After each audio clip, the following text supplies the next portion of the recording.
Many of you recognize this as a silver dollar.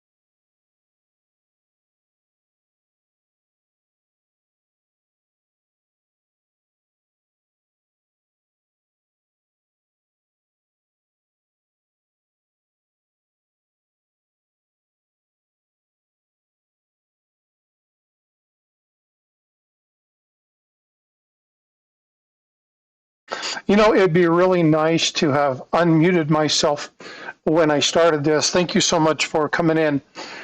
It looks like government shutdown is going to happen.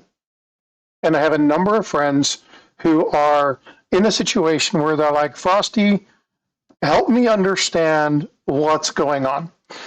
And while there's still technically a little bit of time for some miraculous thing to happen, according to what most of my news sources have said, is that furlough is imminent. But what does that mean? And so what I want to do is I want to take a moment and kind of walk you through the process. I want to walk through the process. I want to walk you through what's expected. I want to give you some of the details. Now, this isn't going to affect a majority of you, but there are going to be some things that are affected. Now, we're not in a holiday weekend, but there are going to be like park closures and stuff. The exact specifications of this will come out in time. We'll have to find out more about this. But what I want to do is I want to take a moment. First off, thanks everybody for being here. But I want to take a moment and walk through what exactly can we expect. And so I'm going to have to answer some questions first. And so I'm going to go through these really quick with you and kind of help you to understand some of the very, very basics before I start talking about what is furlough and what's going to happen and what the expectations for tomorrow is. Talk a little bit about pay type items, things of that nature. So if this affects you, first off, let me offer my condolences. I've been in this situation before, understand that this is a normal part of the process for working with government. One thing I would like to state very clearly is there's a couple pieces of misinformation, misunderstood information, however you want to call it. But there's a couple pieces that I want to share with you. Number one, when you hear the media talk about non-essential personnel, let's clarify what that means. Non-essential personnel is kind of a misnomer in what exactly that means. And I'm going to look at chat here in just a minute. I got a few things to kind of level up before we get there.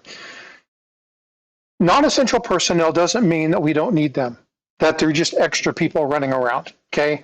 That's not what non-essential is. There's mission critical and there's mission essential. And the mission essential folks are the ones like the finance folks. They're the ones like the police officers. They're the ones who they have to be there. If they are at a hospital, they're the doctors, the nurses, the emergency room staff. They're going to be people like the ambulance drivers. Okay, they're going to be those people. Those are the critical, essential folks. And then there are the folks that don't fall into that category. And those are the folks that are administrative. They look at processes, they perform the just day-to-day functions. The things that, while they are critical, they are not essential to the mission moving forward. These are programs, while large, that they can still continue, but maybe in a reduced capacity. Now, does that mean everybody just gets up and walks away? No, it doesn't. That's common misperception. It also doesn't mean that the people who are being furloughed are not good employees. It doesn't mean that the people getting furloughed are not hard-working American, people who bleed red, white, and blue, people who are diehard patriots. It doesn't mean that they are right or left. It doesn't mean that they are straight or gay or lesbian or bi. It doesn't mean any of that. What it means is that they fall under a classification system within the government that puts them in this situation. So let's get that straight so you guys kind of understand the basic premise, and then we'll kind of talk about what exactly is happening during a furlough. So really quick, I wanted to say thank you to everybody here. Please make sure you're hitting the thumbs up, okay? I'm on my road to 10K. Smash that subscribe button. Make sure you're, support the channel, do whatever. This is not normal part of my coin talk, but I'm going to tell you what. I'm about information. I'm about sharing information with you and making sure that you guys have the best possible stuff that you can get.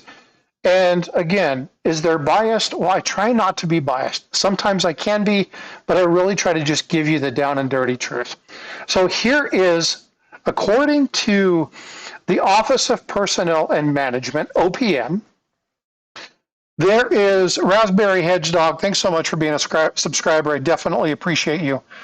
And again, everybody in here, I'm going to be watching chat, but I need to get through a couple things before we get to the chat portion. So just bear with me. There's a lot of important information. You really, if you're interested in this topic, you really need to hear this, okay? So what is furlough? Well, furlough there are two types. First, there is an administrative furlough. Okay, now an administrative furlough is something that is planned. This is designed to absorb reduction, downsizing, reducing force, a lack of work, budget frustration, anything other, okay, write this down if you're questioning, other than administrative, or excuse me, other than lapse in appropriations. Okay, what's up, Teach? So this is not an administrative furlough. So for those of you that are thinking that, oh, we're going to get rid of people who are lazy and we're going to get rid of all this, that's not what this is for. That is the wrong type of furlough. It has nothing to do with that. The information that the president said about people getting released, that's a totally different item, separate, disparate from this. So I want to make sure people are understanding that. Furlough has nothing to do, this administrative furlough has nothing to do with appropriations. Now, the appropriation that it does affect is called a shutdown furlough. You guys have heard government shutdown. That's exactly what we're in. So according to the Office of Personnel Management, I'm going to read you this verbatim, so there's no, well, hey, Frosty just gave it off the cuff.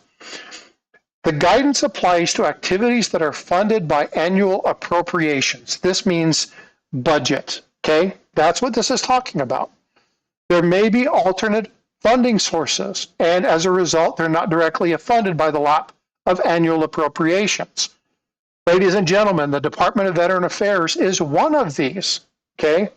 Now, the Department of Veteran Affairs has people who are contract-based that get appropriated in the current year, but they also have people who have what's called advanced funding, and they are funded a year ahead of time. So most of your VA facilities, your doctors, your nurses, your staff, they're all going to be in place because their appropriations have already occurred for 2025. They were appropriated last year. Their actually appropriation for 2026 is being worked now. Okay, so they always appropriate a year ahead of time. There are going to be certain things like pay, leave, salary, time off, all those things, all that stuff is affected by this, and we'll talk about that here in just a second. Now, there is specific guidance from OPM, okay, and we're going to go to that here in just a second. But I'm going to stop what I'm doing here now, and I'm going to focus on chat, and I'm going to go answer a couple questions. Let's see. All commercial traffic to Canada was shut down due to some issues. Canada is, if I'm not mistaken, I may be wrong on this, but if I heard it correctly, Canada's in another postal strike. We'll see. Maybe they're discussing it. Maybe they are in one. Somebody from Canada will do better to answer that question. But there are some discrepancies and some disgruntlement between the two governments right now. They're working on that. There's a lot of people who are tracking and aware of that. That has nothing to do with this specific topic. A lot of that kind of stuff will come later on. Alexander's laughing because he probably knows very much about that. Well, Canada is North America, you're right, but that's not quite what I'm getting to. Tiger with the $5 super chat, thanks, bud. How are you doing? Tried to message you. I know you had a long day and were probably napping, so. I want to look at, am I mistaken to think that you're furloughed, you are reimbursed when you come back for pay? That's a really good question, Littlefoot, and here's the thing. The answer is not always. Okay, sometimes you are. For instance, there was the furlough in 2012 that lasted something like 18 days. During the 18-day time frame, what happened was people were laid off that furlough, right? But that was also paired with something called sequestration. Now, sequestration is a law. It's a legal thing that has to happen should this not occur. Now, whether or not people really understand this, sequestration is still in effect. But sequestration is a different law. It's not directly tied to this, but it is something that needs to be understood because there are certain laws and requirements under sequestration that are different than a furlough. Okay, so when you're talking about these things, it's important to understand the difference. Will we get paid? Well, that all depends upon the resolution that is made for funding. If the resolution comes back and they say they will, then yeah, they'll get paid. If they come back and say they won't, then they won't. Now, one thing about this, there are a couple of things that people need to know. Oh, this is just free leave, right? Everybody laughs at that, free leave. Well, we're not getting paid, and there's no guarantee that we'll get paid to do this.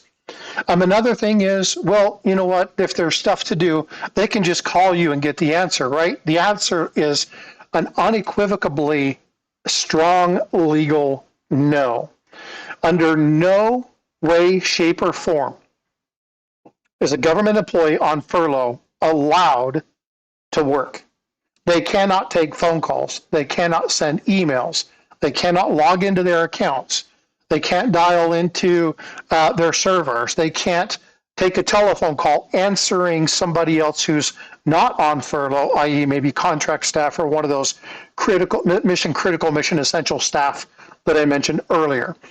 We cannot, in legal terms, expect anybody on furlough to perform a function. It's actually against law. It's actually an absolute no-go. Now, a furlough for a week or two, that's great. But what happens if we don't get paid in 2 weeks? Now, a lot of people are like, well, it's vacation. These are families, folks. These are single mothers and fathers. These are people with children, mortgages, bills. They have to put food on the table. If it's longer than 2 weeks that pay doesn't come through, people don't get paid. Military members that are working don't get paid. The critical mission essential people that are still having to work don't get paid. You guys are thinking in terms of government. I need you to think in terms of people. This is affecting people. This is affecting families. And these things, while it's like it's only 2 weeks, there are many people living paycheck to paycheck that are having a hard time. I was just in a conversation a little while ago and had to leave because I was looking through some things and trying to track and monitor what was going on. And somebody made the comment in the stream that families are having a hard time in normal circumstances even putting food on the table. And here we are with the government shutdown, and now we have 700,000 people. Folks, listen to that freaking number. 700,000 people that are going to get laid off. And if it lasts very long, these are families, these are kids. Who knows what other things they have? We don't know how close they are to having a massive meltdown in their financial life. So I know you guys get frustrated with political things, and I want you to set the political BS aside and really take into account what this means. I don't want you guys having an ill-mannered approach to this. I want you to understand what the premise is. Really understand what's going on. So, why are shutdown furloughs and these types of things necessary? Well, outside of a long-winded answer, law. Okay, so OPM says that in the event that funds aren't available, or the appropriations law or continuing resolution, these are all things that you all have heard, right? These are all statements that have been said before.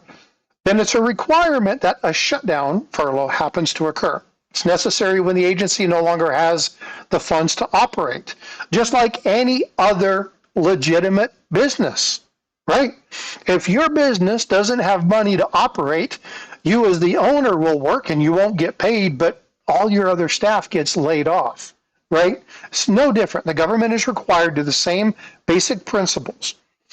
Now, we have to do this pursuant to Act 31, USC 1341 and 1342. Okay, why did I tell you that? Because this is a law. Again, this is not suggested. This is not a political, no, let me take that back. It can be a political tool. However, the purpose for this is not meant to be a political tool. It's meant to ensure that the government doesn't operate above and beyond what it's capable of doing, what it's funded to do, right? We have to maintain budget. Now, we're not going to get into the budget discussion. Let's not go there, okay? I understand budgets cause fights. Let's not do that, okay? Let's keep this civil. Let's keep this straight. I just want to make sure you all are understanding what's happening. Now, let's go to the employees. Again, I want to focus on the employees. I have a lot of friends that are going through this. In the morning, they're going to have to do a couple things. They're going to have to go to their offices. They're going to have to turn in the laptops, and if they have a phone, very few people will have phones. But if they have phones or they have some sort of device of which they can be contacted, they'll have to turn them in. If those people are not at work, and according to the executive order that was done months back, everybody should be in a government facility. So they should be taking their stuff back to that location and turning it in. Signing off that they won't be in, not checking their email and things like that. And then they're going to have a period of time, depending upon what your tasks are. It could be 1 hour, 2 hour, 3 hours, not to exceed 4 hours. Okay, that's it, 4 hours. Now, that's to get any turnover done. Now, I don't know if agencies have stopped work as of yesterday or Monday and said, hey, we're going to break down stuff. I can't speak to that. I can't give you any insight to that. But I can tell you that during this time frame, they're going to have to do a couple things. Any required tasks that are mission critical, they're going to have to turn them over to those exempted employees, or those exempted employees from this, excuse me. And those folks are going to have to carry and answer questions to those particular topics or those particular jobs or those particular tasks. Maybe it's contracting, maybe it's paying bills for the lights, maybe it's getting kids to and from the elementary school they're on base, whatever it might be. There are going to be people that have to make sure certain jobs and certain tasks continue, okay? This is going to be turned over to military members and those exempt staff that are still required to do this. They're going to have to go look at things like making sure that they can leave without issue, right? Making sure there's nothing going on. If people are on leave, do they just get free leave? Matter of fact, no. So what happens in that case is that if somebody's in a situation where they have, they're on leave, then furlough occurs.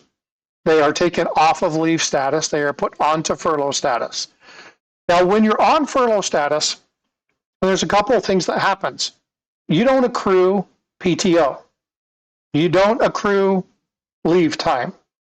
You don't accrue time in service, which means you don't get credit for those days or weeks or months or whatever that is towards your retirement. None of this time counts towards that. In 2012, when there were 18 days, anybody started, let's say you started January 1st of 2000, and you were furloughed for 18 days, your effective work date now changes from the 1st of January basically to the 18th of January. You lose those 18 days towards your retirement because you're not working, you're not engaged, so you don't have them. And so what people need to understand this is there are far bigger effects than most of you even have a clue about. Because, and it's not I'm not trying to demean or undermine or belittle you all.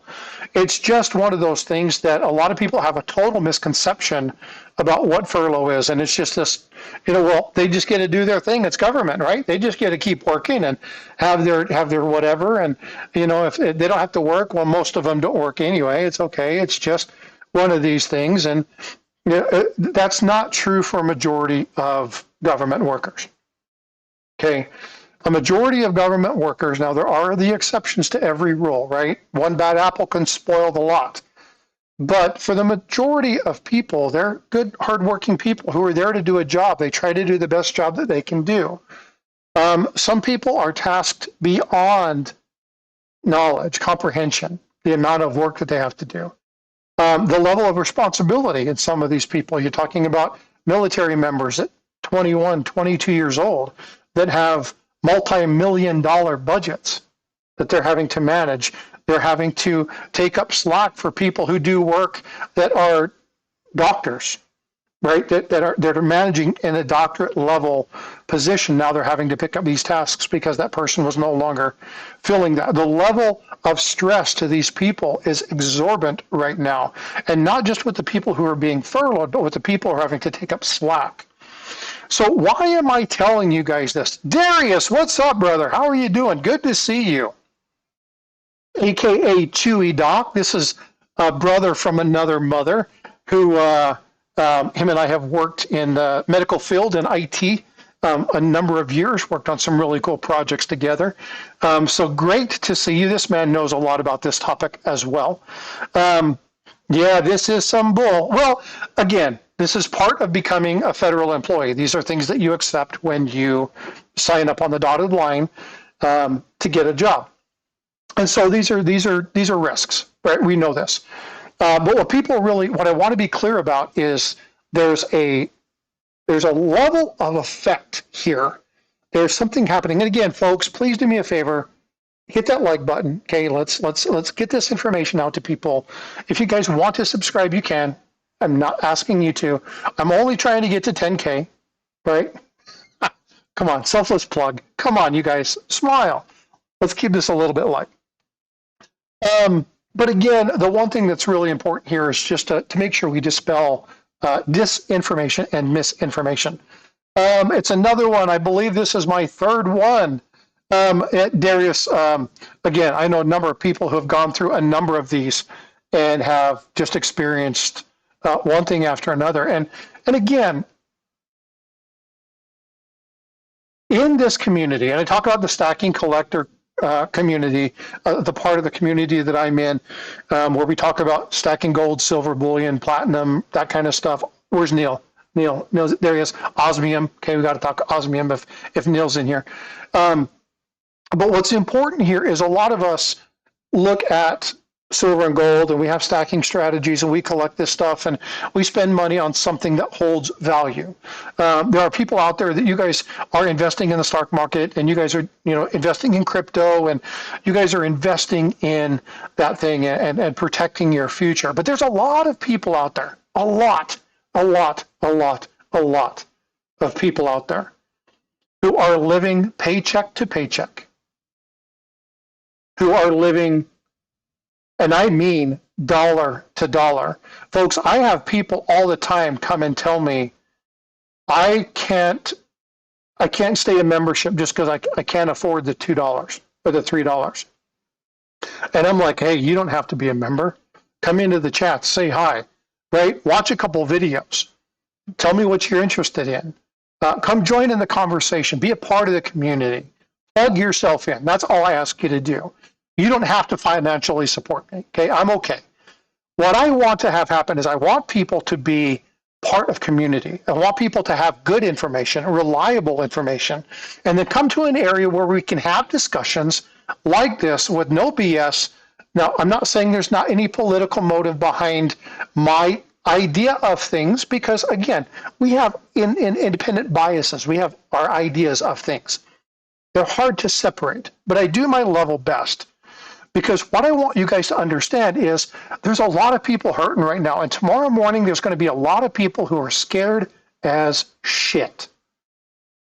There are going to be a lot of people who, when they wake up in the morning and they find that this has actually happened, are going to be curled up in a ball going, I don't know how I'm going to feed my newborn baby. I don't know how I'm going to pay for the cost of daycare for my 2 or 3 kids. I don't know how I'm going to take care of my elderly mother or father and help pay and cover costs for them. There's a lot of people that are going to wake up, 700,000 people. 700,000 people. And not all of them are budgeted. Not all of them have good finance etiquette. And yes, I see your comment that money doesn't buy happiness. No, but the lack of money can cause stress beyond recognition. Okay, and what I want to do is I just want to inform those of you who are not going through this to show a little bit of grace and kindness, because there's a lot of information that people just might not understand. All right, let's go to the next one. We talked about the accepted employees. I kind of went through some of that stuff. Who qualifies as quote unquote emergency employees? Well, there's not really a lot of emergencies employees, but these are the people that have to report in emergent situations. So let's talk about some emergent situations in which these people who are furloughed might be called in.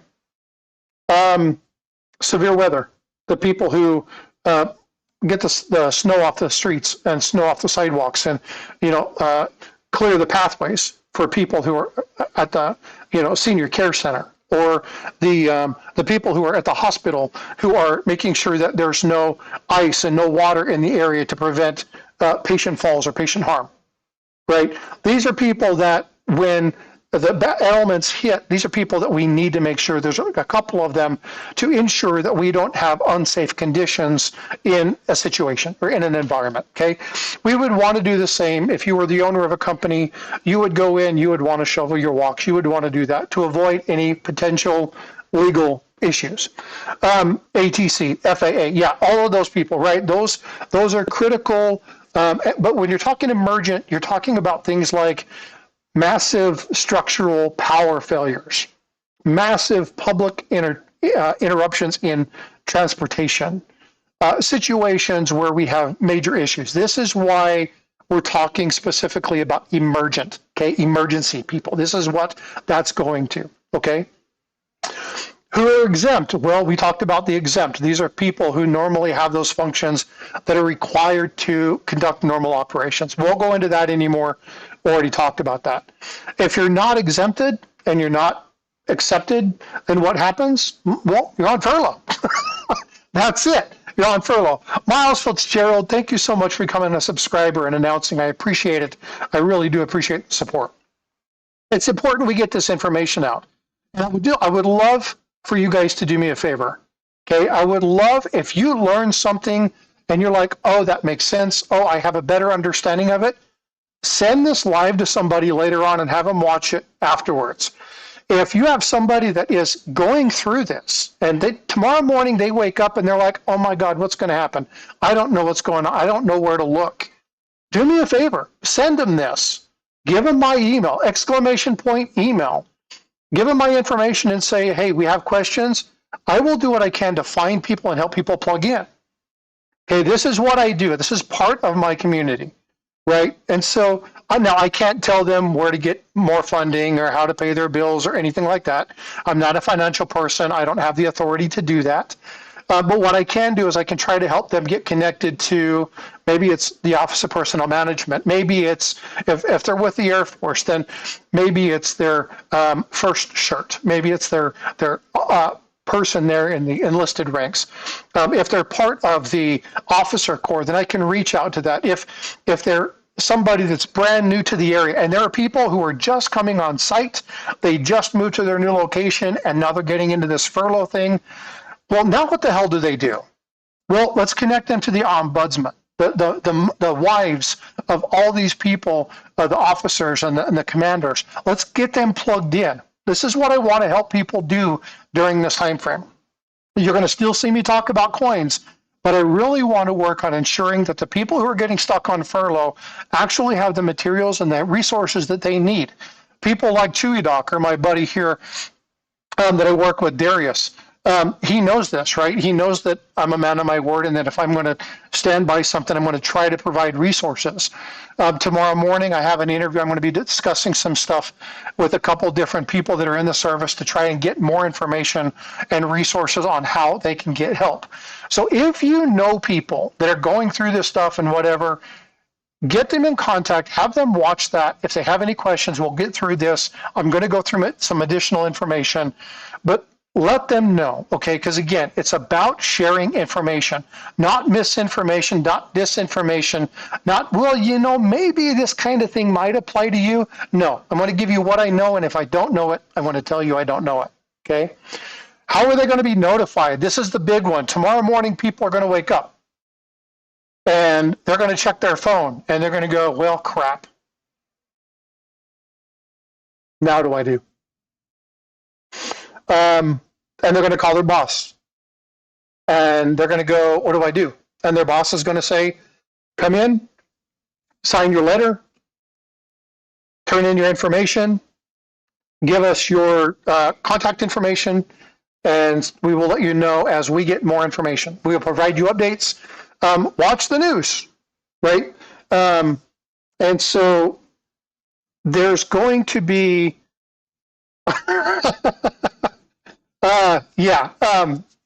there's going to be some information about this that is, it's not released to the public, but the news is going to have way more information than most of your people, because they're going to be talking about what's the status of this, and is there going to be an appropriation. So, teacher, good question. Are they done voting today? About an hour ago, from what I understand, and again, this is from what I understand, I'm going to always preface it with that. Congress has shut down. They left. The Senate is closed down. They couldn't get an agreement, and they have left. They have shut down the Senate. They have shut down the House, and they will resume discussions in the morning. The final determination of furlough obviously will come at like 12:01, which it may have already been released. I haven't updated the news on that, so I'm going to have to go back and look at that. I'll pull that up here in just a moment.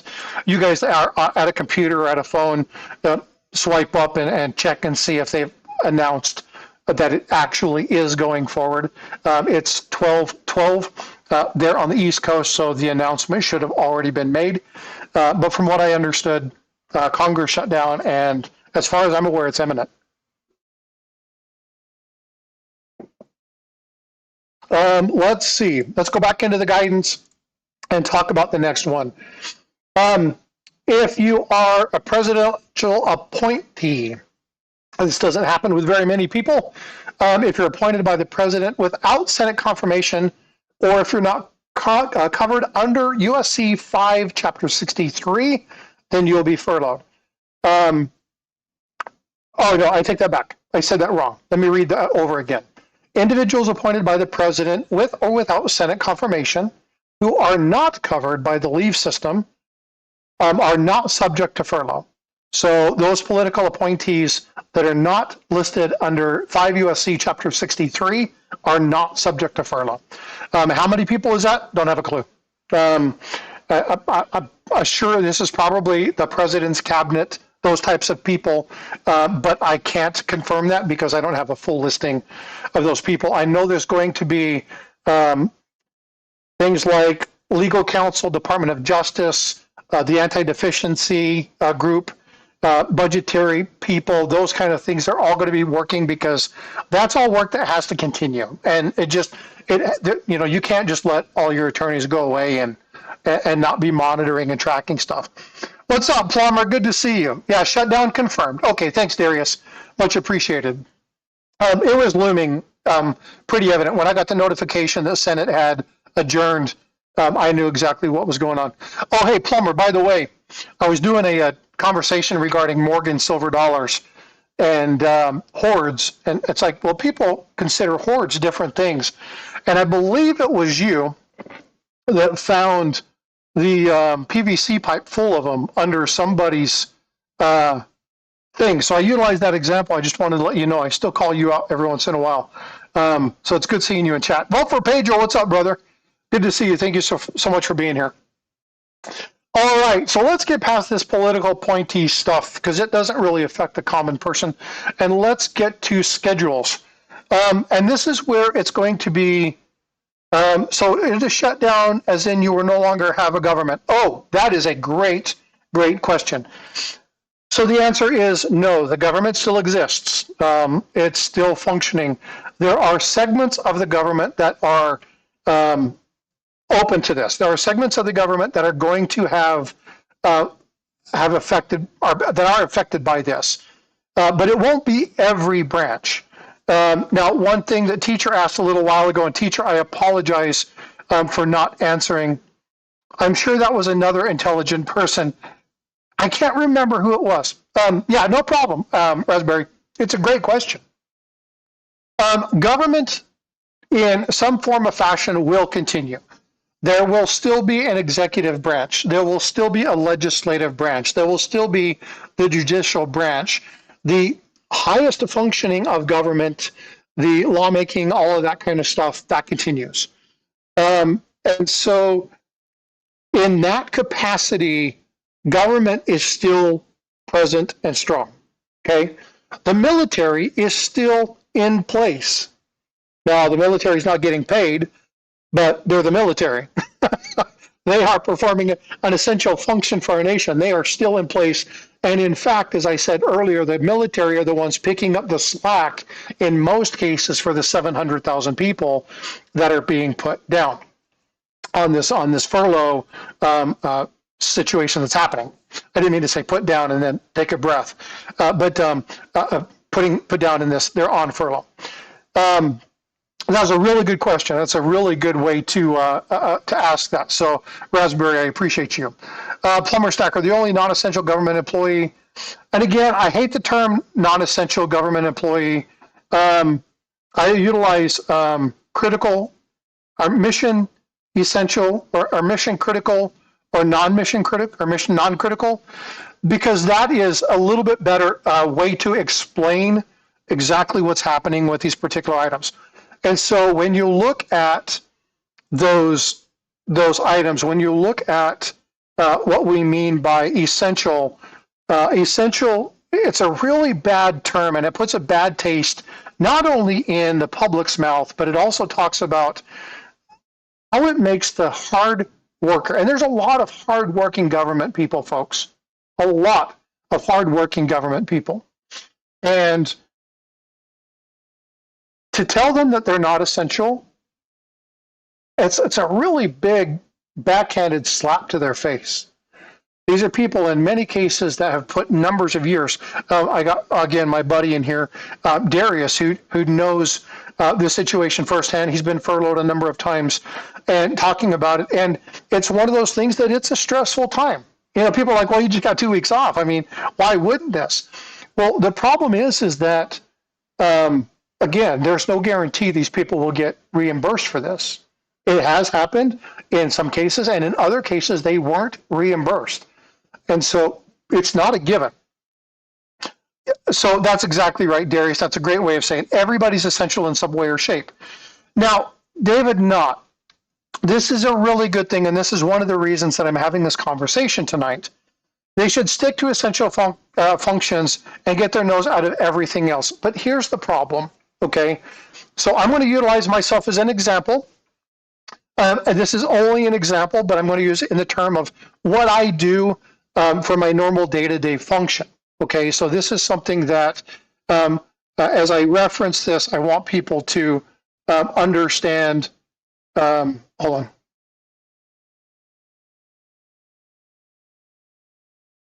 on. Nobody, people don't insinuate that I'm what I'm not. Okay, so I just want to be clear on that. Let's say that my job is to work within the medical community. And my job is to look at clinical quality. It's to assess healthcare, the safety of patients. It's to look at the processes. Okay, now this is my actual job. This is actually what I do. I'm just utilizing my sense in the government standpoint so that you can understand how that would be affected. Okay, so I just want to frame myself correctly. My job is to look at areas that could cause potential harm, areas that are organizational, structural based, that if they are not identified, if we don't track the measures, if we don't track the numbers, if we don't track the pays, if we don't track those items, then patient harm could come to a patient. There could be a function or something that doesn't happen that should be happening. There could be a requirement. Maybe it's something with X-ray. And I'll use X-ray because Darius knows a lot about pediatric head scanning. Okay, so you have a pediatric patient, baby. Let's say they're between 1 and 3 years old, and there are certain dosages in which you can give a child that's a safe dosage for certain procedures in order to identify the level of imagery to see what it is that you're trying to assess. Okay. Now, is my job essential? Abso-freaking-lutely. Okay. However, in this particular case, it's not mission critical. And people are going to argue and say, and people in the medical field, I know Tiger's in here, he'll be like, that's pretty freaking critical. Darius is going to be like, that's pretty freaking critical. But in the scope of things, it's nowhere near as important as the doctor continuing to work, as the nurse continuing to work, as that technician, that phlebotomist, that pulmonary specialist. Okay, so when they talk about levels of essential, people need to understand the difference of what that language means. This is language to determine a severity of task, not the importance or the relevance of the person performing it. So I want to be very clear when we talk about this, and I'm glad you said that. I'm not trying to point you out. You asked the perfect question, and that is the exact reason why I'm performing this function tonight. I am under no obligation to do this. This is not something that I have this thing that, oh, government shuts down, Frosty's got to go talk. No. I'm doing this because I want people to understand there's a lot of misinformation and a lot of disinformation in the media. It's wrong. They have it wrong. They are utilizing it in many cases to stir up controversy. Why? Because controversy sells. And what sells? Well, if people are frustrated with each other, they watch more of that content. More of that content means more content of that type gets produced, which it's a snowball, right? So what my mission is, especially with the few people that I reach, is to give them the most up-to-date critical information and help people get away from this media frenzy of lack of understanding with dis and misinformation to really kind of get people to understand where we're at. So that's the purpose of what's going on today. I was about to say, speaking of disinformation, what's up, Muscle Cell? Just kidding, brother. Good to see you in here. I have to give you a hard time, though. You want a good conspiracy, go talk to that guy. That guy knows them all. All right. So let's do, what's up, Implant? How you doing? Good to see you. Yeah, and, unfortunately, there are people out there that, how do I say this? Michael Stacking made a comment earlier today about, well, this will get rid of certain people, and, because it's really hard to get rid of certain people in government jobs, and this will help them get rid of them. Unfortunately, That's not necessarily true. Okay, so in a furlough, they don't look at performance evaluation. They don't look at those kind of things. So on both ends of the fence, there are people who are not what they should be in their position that are going to continue to be working because of their position.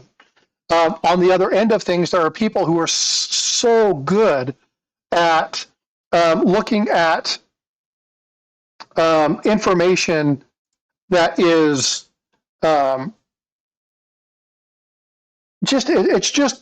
it's wrong enough that it's not right. It's just one of those things that we need to make sure that we have the best information out there. All right. So let's talk about what can these people do, right? We just talked about 700,000 people being out of a job for however much time it is. We're not sure exactly how long that's going to be or what that's going to look like. So can these people find other jobs? Well, that depends. It depends on a couple of things. Number one, you have to look at ethical conduct and rules regarding outside employment. Okay, so if you are in a position where there's no compete agreements, then you can't go work for a contractor that is doing that same function and step into the position that you were doing. You can't do that. It's unethical. So there are restrictions to that. If there are statutes that provide certain activities, agent-specific functions, rules, those are prohibited. You can't do that. So in order to do that, you need to engage with people like your attorney and your management. Make sure that you talk to your human resources people. Make sure you talk to civilian personnel. Make sure you're talking with an associated group of people, because you need to make sure that you understand if there's going to be any legal ramifications of you doing so. So it's not like you can just, well, I got laid off, I'm going to go over here and do this. It's not the same thing. So you have to be very careful. Even in the public sector, something like this happens because you have no compete or no data sharing agreements, and you have no release of information agreements and things like that that you have to honor. Even after the fact, there are terms and conditions of employment. And again, so make sure you understand the legal aspect of that. Plumber stacker, that's a great point, prospect. Can they work with another job while not working for the government? So it depends. I'll give you an example. Can you go deliver pizzas? Absolutely. Can you work as a Grubhub, or can you do something like drive a car for Lyft or something like that?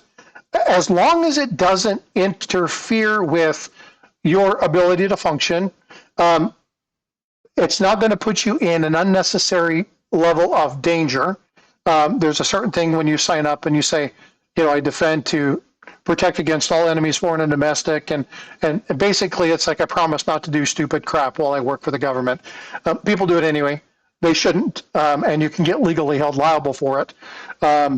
And so even reprimands for massive sunburns. I mean, like there's laws for everything in this, so you've got to be very careful.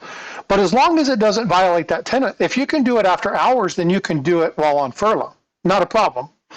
But always, always, always, always talk to your supervisor, and always make sure you check with civilian personnel before taking another job during these timeframes. It's just good, smart business. It's good practice.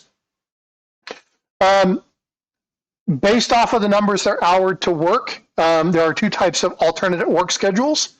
Work schedules in this particular case are basically thrown out the window.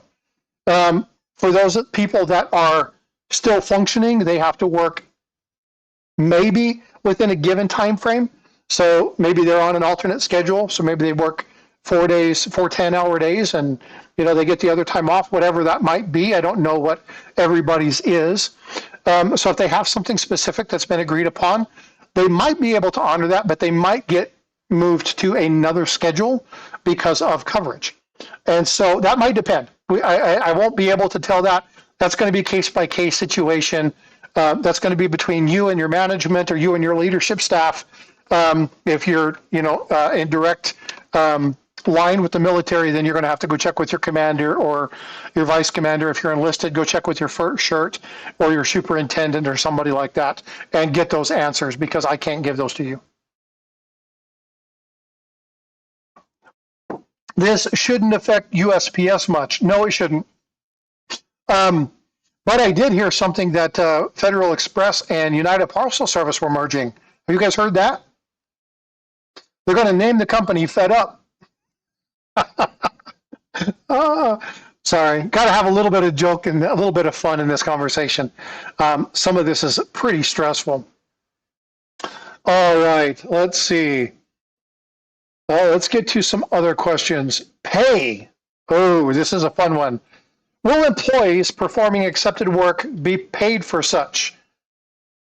Accepted work, yes. After the elapsed appropriations have ended, employees who are required to perform the tasks will receive retroactive pay. Now, this is only for those that are accepted. Okay, those are the people that have to work. They're not getting paid right now, right? That's done. But if they have to work and they work during that time frame, when this appropriation is over, they will get their money back. For those non-exempt employees, those people that are the non-critical people that we talked about, they are all about whether or not the approval comes through. So this one is dependent upon that appropriation. If the appropriation states that that is going to happen, then they will receive their standard rate of pay. Now, all of this information, if you guys really want to look through all of this and read this, I am dropping this in chat. This is OPM. This isn't Frosty making this stuff up. I'm reading you the policy, telling you exactly what the government states. You're more than welcome to go look at that. You want any more information? I'm going to give you all of the resources, not only in chat, but I'm going to put them in the description in the live stream when this is over. So you'll have resources to everything that is available to the public regarding this topic. You just won't have to research and figure out where it's at. I'm not yelling. Let me check and see if my thing went up. I'll turn my volume down a little bit. Maybe that'll help. It may just be that I'm coming across hot for you, but I'll turn it down, BPF. Thank you. All right, let me know if that's any better. And I did shift my mic a little bit. That might be another reason. I did bring that a little bit closer. All right, let's see. Standard rate of pay, we already talked about rate of pay. Are intermittent employees, people that work part-time, are they entitled to the retroactive pay? And again, it's only provided at the standard rate of pay if the appropriations allow for it. Again, a couple years ago, there were some people that did get paid and there were some people that didn't get paid based off of whatever the appropriation stated. So when that, oh, I'm sorry, yeah, it might have just been because I put the microphone a little bit closer. I'll move it away, so that'll help. I appreciate the feedback, PPF, really do. And so again, it really depends on whether or not when Congress comes together and they work their budget and they figure the stuff out, if it's not a line item in the budget, then it's not going to happen. So I do appreciate that. And again, there's so many unknowns still. I'm giving you guys a lot of information, but there's still a ton of unknowns right now. So just have that in the back of your mind as you continue to look through this thing. Let's see. Will services be provided should people need them? So one thing that's required by all of these supervisors is that they are required to provide lists to the employees to let them know of places that they can get care, whether it be things like mental health, whether it be healthcare, whether it be financial support, whether it be links to attorneys and stuff like that. All of that information is required to be given to the employees, not only on an annual basis, but in events like this. And so there should be a lot of information where people are seeking information and trying to find information. And yes, that will be done. Also, I want to clarify something for those of you who aren't tracking this. I'm streaming in two different formats. I'm streaming vertical and horizontal. And so if you're wondering why in the world I'm talking about something and you can't see it in chat, it may be because they're in another chat. I will read both chats out loud if there's questions, so everybody can hear it. I'll answer it out loud, obviously. But so if you're wondering where the hell that's coming from, that's what's going on there. Again, please do me a favor, smash the like button, and especially if you guys are learning something from this, and this is helping you, make sure that you're subscribing and then sharing this out to people that might need this stuff later on. All right, so can you receive, let's say that you were eligible October 2nd, you're eligible for a pay increase. You are going to get a step increase, or you're up for a promotion. Will that happen? Well, yes, your stuff will happen. It's just the active date of it will move. So anything that you're already entitled to, whether it is pay, whether it is promotion, whether it's whatever that already occurred, you still are eligible for, okay? Now, if you're military, you might not see that for a little bit. If you're government, you're going to see a delay in this. But again, it's one of those items, one of those elements that they're not going to take it away from you. It's just going to be delayed, okay?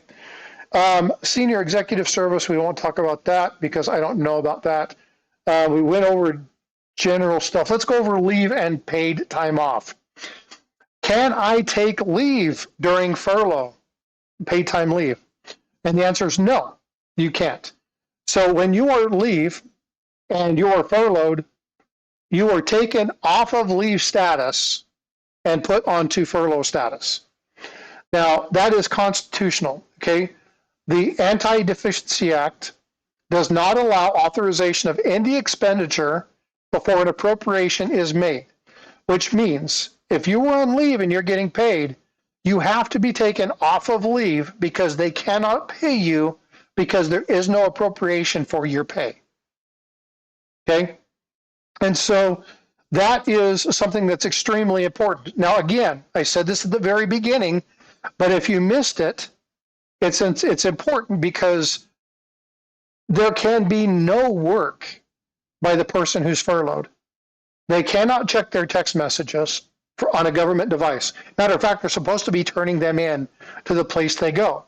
You cannot get on your computer and do work. You can't log in to update security systems or anything like that. You can leave your computer at the office connected. They will update automatically as the network does the stuff. But if you are working from home, you're not allowed, and most people aren't. Again, it was an executive order that all people return to the office.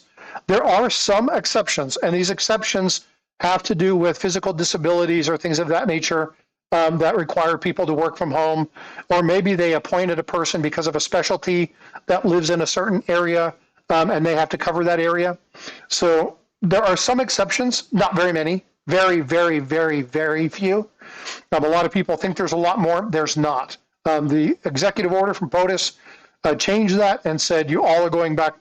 Doesn't matter if you have to go to a military base or if you have to go to a reserve base, doesn't matter. You are going back to the office. And so they have to turn in their office equipment, they have to turn in their computer, turn in their phone, and they can have no contact, no work at all. And when they're on this, they also can't accrue time off. So if this is a month and you are at a GS, let's say you're a GS 7 and you have a step 7, we'll just say GS 7, step 7. As an example, you get 6 hours of paid leave per pay period. If you are gone on furlough, you don't get that. You don't acquire that. That doesn't count towards you. Paid time off, that doesn't accrue during this time frame. So you don't get either of the leaves. You can't take leave. So nothing associated with any kind of gaining of any obligation or debt that's owed to the government can be accepted based off of the Anti-Deficiency Act. Okay. Now, there are special provisions for very, very, very, very few employees, and that's listed under 31 USC 1341. 1341 and 1342 are ones that I talked about at the very beginning. These are extremely important if you want to understand the law. I'm not going to read all that to you, but again, there are a lot of pieces of information in that. If you want to go look at that, do a little bit of research, you're more than welcome to do that. Freaking awesome. I appreciate you sharing the stream, bud. Thank you so much for doing that. I got close to the mic. Sorry about that. Man, a lot of information. I'm going to take a break from reading this, and I'm going to go back to chat for just a few moments, and let's answer any questions that we have. Oh, excuse me, I had to get something to drink. Based off of the stuff that I've already gone over. Okay, so I don't know the name, but how many coins could someone fit in their mouth? Well, I know some people with some pretty big mouths. And I know people that run their mouths. So they may not be able to get coins in it because their mouth never stops moving. But I know some people that could probably fit a couple rolls in their mouth. So it's interesting. Little Greek Chef said that they will offer 25 cents for a quarter. That might be a good deal, depending upon how old it is. But again, if it's pre-1965, it's either 40 or 90% silver, and you may want to be careful with that deal because you might lose money on that one. So what questions do you guys have so far? Do you have anything that I've talked about so far? What have you guys heard from the media regarding furlough? What pieces of information have you heard that maybe I said was wrong? Let me rephrase that. How many people have heard information on the media that was wrong based off of what I've told you tonight? Because I'm hoping there's at least a little, okay? Because again, this information's all in the OPM. You can go look at that and check that out. How many days am I thinking? You know, it's really hard, and Marsh, it's a good question. Unfortunately, as my buddy Tiger Stacker always says, I don't have the omnipotence of God or the wisdom of King Solomon. However, when you look at the political climate, what's going on, and you see the staunch separation in the House and the Senate, it could be a while. Both of the items the Democratic Party had brought up have been shot down by both houses. Does it mean that there were good or bad things? I don't know. I haven't seen the appropriation. Couldn't tell you a lick about what's in there. So I wouldn't be able to talk about what good or bad things have been put in there. As was stated in chat at the very beginning, there's going to be a lot of fluff stuff that gets thrown into these. There always is. And for those people who are doing due diligence and looking at that stuff, there might be something that's put in there that's a deal breaker. I don't know. I can't really put an estimate on this. I looked at 2012 was 18 days or something like that. 2019 was 12 days. There was another one that happened in 21, but it only affected some branches. There was 23, 24 that affected some others. Appropriations were only done for some people. It's so hard to tell because there's just not enough information to really kind of to guess against that. It's a great question, Ed Marsh. I appreciate you asking it. Unfortunately, I don't have an answer for you. But again, folks, if you'll do me a favor, okay, let's, if you'll hit that subscribe button, hit that thumbs up, and let's share this out. Again, if you know people that work in the government that are potential to furlough, there's a lot of really good information in here. Maybe information they don't have. So sharing that to them would be extremely beneficial.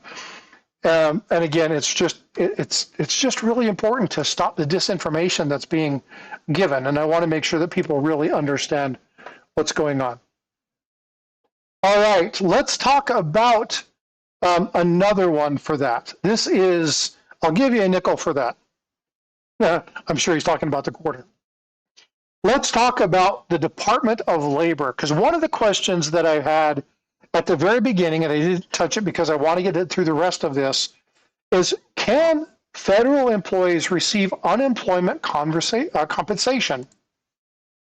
There is actually a fact sheet, and if you guys don't have this, I'm going to share this information with you. Again, folks, please share this information out. Okay, get that stuff out there. Teacher, what about the Mint? The Mint is, okay, this is actually a really good question. Teacher, can you give me 5 minutes? Let me finish this one piece, and I promise you I'll get to that, because there's something extremely important about the Mint that is, it's a misunderstanding. It's something that I have been debating whether doing a live stream about it, talking about it on the weekend streams. I'm going to probably touch on it today, thanks to your question. And then I'm going to probably address it in much deeper context on Saturday. So give me just a couple minutes, teacher. I promise you I'll get to you. So the thing that I just put in chat, this is, again, federal employees talking about unemployment compensation. This gives you all the information about what you could do. If you're going to file a claim, you have to go to the UCFE, you file a claim. The UCFE is the unemployment compensation for federal employees, the UCFE, okay? And so you have to go to them, fill out the information, make sure things are done. You fill in a claim. If it's denied, then it's denied. You can appeal it, just like any other time. Now, there are requirements so long you have to be unemployed for so long to be able to be eligible for it. And there are requirements for that have to be met. If you're not meeting those requirements, you'll fall off the plan. So again, there's a lot of little sticky situations to, can they do unemployment compensation? Again, this is one of those things. Reach out to civilian personnel if you're an employee, or reach out to if you're a military member or something like that, and you want to help get information. Reach out to like your first shirt, or reach out to your staff sergeant or your platoon commander or something like that, and get the information from them. If they don't have the resources, they should have people that have those resources available, and they should connect you to them. All right, let's get 2 more subscribers just to get to 6363, because I like those numbers. Those are pretty cool. All right, so let's tackle the hard question that teacher just asked. What about the United States Mint?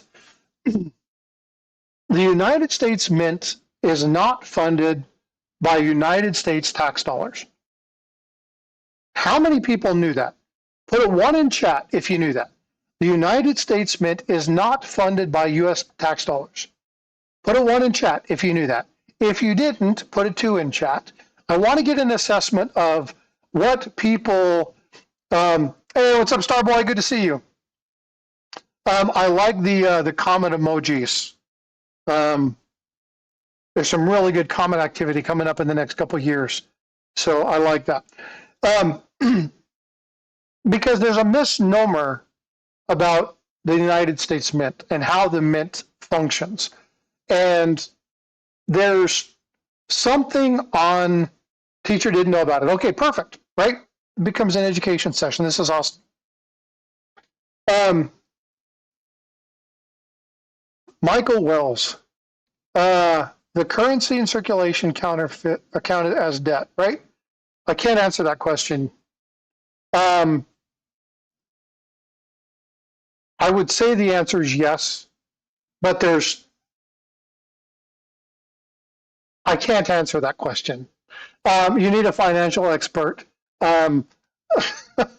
That's a very sticky wicket. I know where you're going with that, but I can't give you a solid yes or no on that. Okay, sorry. Okay, so freaking awesome and Marsh, they said yes. They're aware of this. I'm going to pull something up for you really quick, and I'm going to share with this. There is something that is governed within government, but it's within something else, and I'm trying to pull up the exact name of the item. I want to make sure I do this correctly.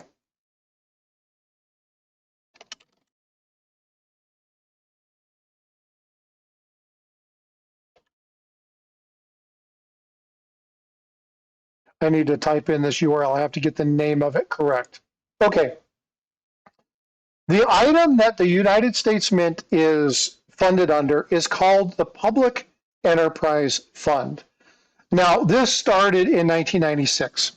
And so what happened was that there was this group that was established, and it was a law. The law was created, and there were a couple different things that happened. And again, you're talking about the Treasury, you're talking about the contributions that happen as part of the Treasury. In that, you're looking at the Bureau of Engraving and Printing, and you're looking at the United States Mint. Okay, we're talking about the producing of money. BEP does the bills, the Mint does the coins, okay? That public enterprise fund is basically, as they make money, the law is that the Mint and the Treasury, the Bureau of Engraving and Printing, their whole job is to be profitable. And so when you look at funding from tax dollars, they don't get tax dollars for equipment.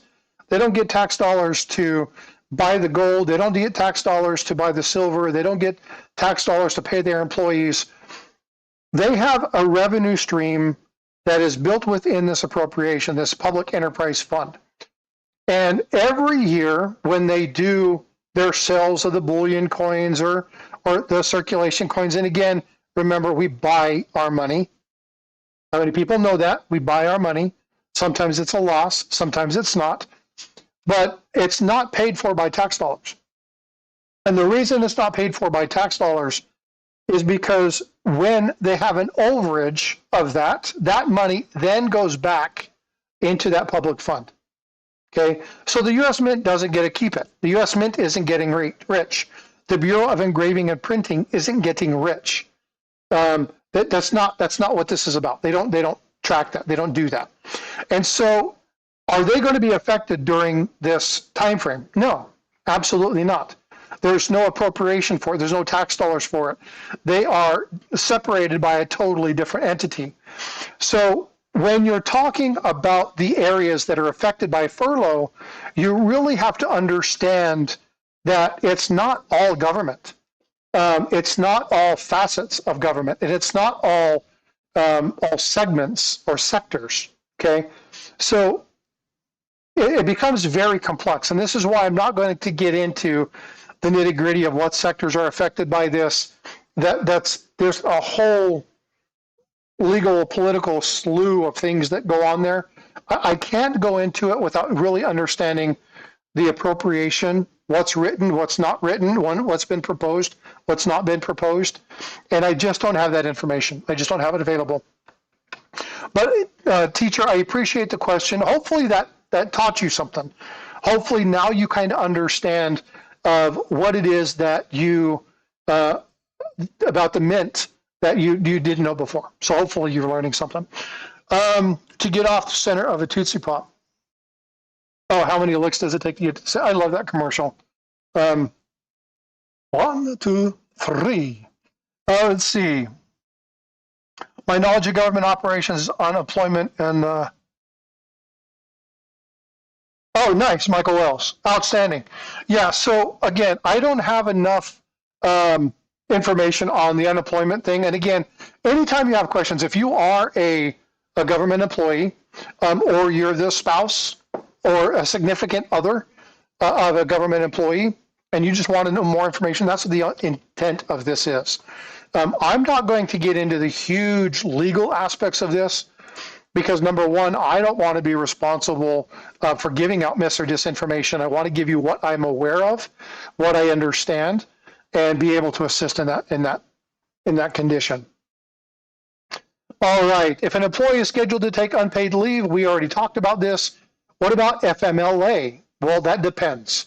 If the employee is not expected to work during the furlough period, then it will just be given back to them. The FLA will be canceled, and they won't have to take that time out of their 12-week time frame. What's up, Trip? How you doing? Good to see you. Let's see. But if you are accepted and you're on FMLA, you have to take something else, and I don't know what that other thing is called. It's leave without pay, LWOP. So if you see LWOP, it means leave without pay. All right. Let's see. Any other questions? Unemployment can be very complicated, Michael Wells says. There are so many factors involved for benefits amounts, time and jobs. Yeah, exactly. And so this is one of those reasons that I can't say. Let's see what other questions I have. Let's go back to some fact items, and let's pull up some other areas that are often misunderstood. Let's see, what else can we do? Telework, that's a great question. Can you do telework at the time of this? No, you cannot work. As a government employee on furlough, you are forbidden, legally and lawfully forbidden. Now, there's a lot of people out there who are thinking, well, I mean, how will they know? You have network servers for 700,000 people that are essentially going to go silent. Any activity is going to be easily identified, right? This is going to come with cyber attacks, things of that nature. They're going to be easily identified. You're going to see an uptick in items like this. So security things and stuff like that is going to be hot on the heels of this. And if you're caught doing it, there are legal ramifications for it. So again, no telework, no remote work, no answering from your telephone, none of that stuff.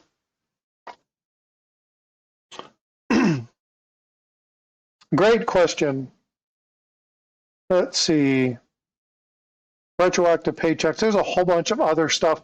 I think I've covered the majority of what I want to cover. Now I'm going to stick around and answer some questions. We can do some chit chat stuff, but the majority of this is going to end. I'm going to go ahead and wrap that aspect up. I've been talking for about an hour on this. Block is what's up. Hey, what's up, JJ? Let's see, freaking awesome. Information is impertinent and better understanding of where we are. So thank you. Oh, freaking awesome, absolutely. Going from past experience, and again, my buddy who's probably already went to bed, because I'm sure he's got to get up early because he's going to have to perform some essential functions tomorrow. You know what, let's do this. I got a couple things. Let's change the coin. I got a couple of coins here. Let's change the coin. People are like, hey, it's a Benji. I got a Benji. What other coin would you guys like to see? Let's see. I've got, oh, here's a fun one. Let's remove the Benji. Let's put this one up. Turn that way just a little bit, get a better image on that coin. How about an 1853 clean grade AU 53 half dime? Now this has the little green bean on it. This is a fun little coin. If you don't know about that, I've talked about the half dime. You can go check that out. It's in my videos. Rosemary, I have a 51 Benji $50 outstanding.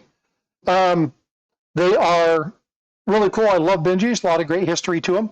The key date is 1955, and depending upon what condition they are in, they can be worth quite a bit more than your 50 cents.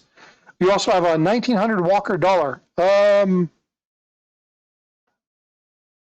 Walker dollar with 13 colonies on the back. I'm not quite sure what that one is. It might be a commemorative. I'm not tracking any 1900 Walker dollar. In 1900, the Morgan dollar was active. Peace dollar did come out till 1921. There could be a commemorative coin, maybe a token, maybe a medal, but I'm not tracking a Walker dollar. But again, I don't know all the coins, so we'll see. Michael Stacking, please forward it. Thank you. Yeah, now I get your comment. Yeah, post office box. Yeah, exactly. I'm tracking, Michael. I got you. Yeah, so we can go through some more coins. What's up, Broke? How you doing, bud? Good to see you. Appreciate y'all being in here. Please do me a favor. Make sure you're smashing that like when you come in. Let's see. What other coins? Oh, I got a really fun one. Oh, you know what, folks? Here, I've got to tell you something. This is something I really want you. I'm going to drop, and I don't say this to toot my own horn. I say this because of the level of importance. But I'm going to drop what I would consider to be the most important coin collecting video I've ever done. It's going to be on safeguarding yourself. It's going to be regarding criminal activity, how you can safeguard certain things against it. I have worked with a number of different people. I've done a bunch of research, worked with some companies to try to find methods to overcome it. This is weeks and weeks and weeks worth of effort. The video will be dropping probably this week. So when you see something that talks about package theft, mail theft, something with a criminal element, you are going to want to watch that video. The information in that video could save you hundreds, if not thousands of dollars. And if you're a coin shop, or you know somebody that's a coin shop, or you know somebody that sells on Whatnot or WhatsApp or YouTube or Facebook or wherever, they definitely need to see this. I don't say this because I'm trying to pump up this video, but this is extremely important. We've got law enforcement engaged on this. I've got the Anti-Counterfeiting Education Foundation engaged in this. It's expanding. There's a lot of people engaged. I've got public sectors working on doing something for the coin and stacking communities to get the things that we're talking about at reduced prices to help save people from these things. So again, this is definitely something you guys are going to want to look at. Okay, so keep that handy. I'll be watching for one more piece of information, and then I will drop that. I'll put it in my community page, and then if you guys can share that out, it will be a video. It won't be a live stream, but it will be a premiere. And then I'm also going to be releasing a video on an interview that I did with one of the executives of the Anti-Counterfeiting Education Foundation that talked a lot about what you can do to safeguard yourself against counterfeit coins, counterfeit silver, gold, some of those things to look for, looking at websites and stuff of that nature, to talk about some of the actions that they've taken, engagement with law enforcement. So there's a lot of information that's coming your way, folks. And if you're not subscribed to the channel and you want to really know about coins and what's happening in the hobby and looking at how you can protect yourself stacking and collecting wise, there's a lot of information that is going to be coming out in the next couple of weeks. So please make sure you're subscribed, make sure you stay tuned, hit the notification bell, and the best thing you can do to support the channel is to share it out. So I appreciate that. Yeah, and hit that like all. I appreciate you all. And if you're watching in the vertical, it's really easy. Just double tap the screen, subscribe to the channel. You'll get notifications. Again, we talk about all sorts of stuff. We'll talk about information that helps the community. Whether you're a stacker, whether you're a collector, whether you're a numismatist, whether you're just interested in coins, whether you want to learn about coins, or maybe you want to learn about gemstones. Maybe you want to meet some people that do some really cool poured items. Matter of fact, maybe I should grab some of my poured elements and show you some of my poured elements. Just amazing, cool things. So make sure you guys are staying tuned. If you like pennies, I've got a great connection with copper coins to have them come up, and we do coin searches and stuff like that. We talk about varieties and errors, how to make money from your pocket change. There's lots of different cool things like that. And every once in a while, we have some people from the oldest active coin shop in the United States, Harlan J. Burke, come in. We've had Aaron Burke with Ancient Coin Show podcast to talk about that, Ancient Coins with Aaron Burke. Extremely knowledgeable, extremely famous man when it comes to ancient coins. Russ Bega, Mike Nodelman have been on the channel. Chuck Daughtry has been on here. Paul Bloom, Livecoin Q&A. So there's a lot of really good names that support the channel come up to give you guys information. So if you're interested in that, collecting, learning about these things, make sure you're subscribing to the channel. It definitely helps. All right. Or how to rob a train. I do love my stories, and I do love storytelling. What's up, OC Stacker? How you doing, brother? Yeah, I do love my stories, and I like to do storytelling, talk about hordes and things of that nature. So there's a lot of stuff for everybody. You can find a whole bunch of stuff. How about the 1979 Susan B. Anthony? You're talking about near date versus far date. I have one of each. Rosemary, if you want to know more about it, let me know, and I'll be happy to talk to you a little bit about that. If you'll give me just a second, I'll grab, I think I have them right here on the corner. I'll grab it just a second.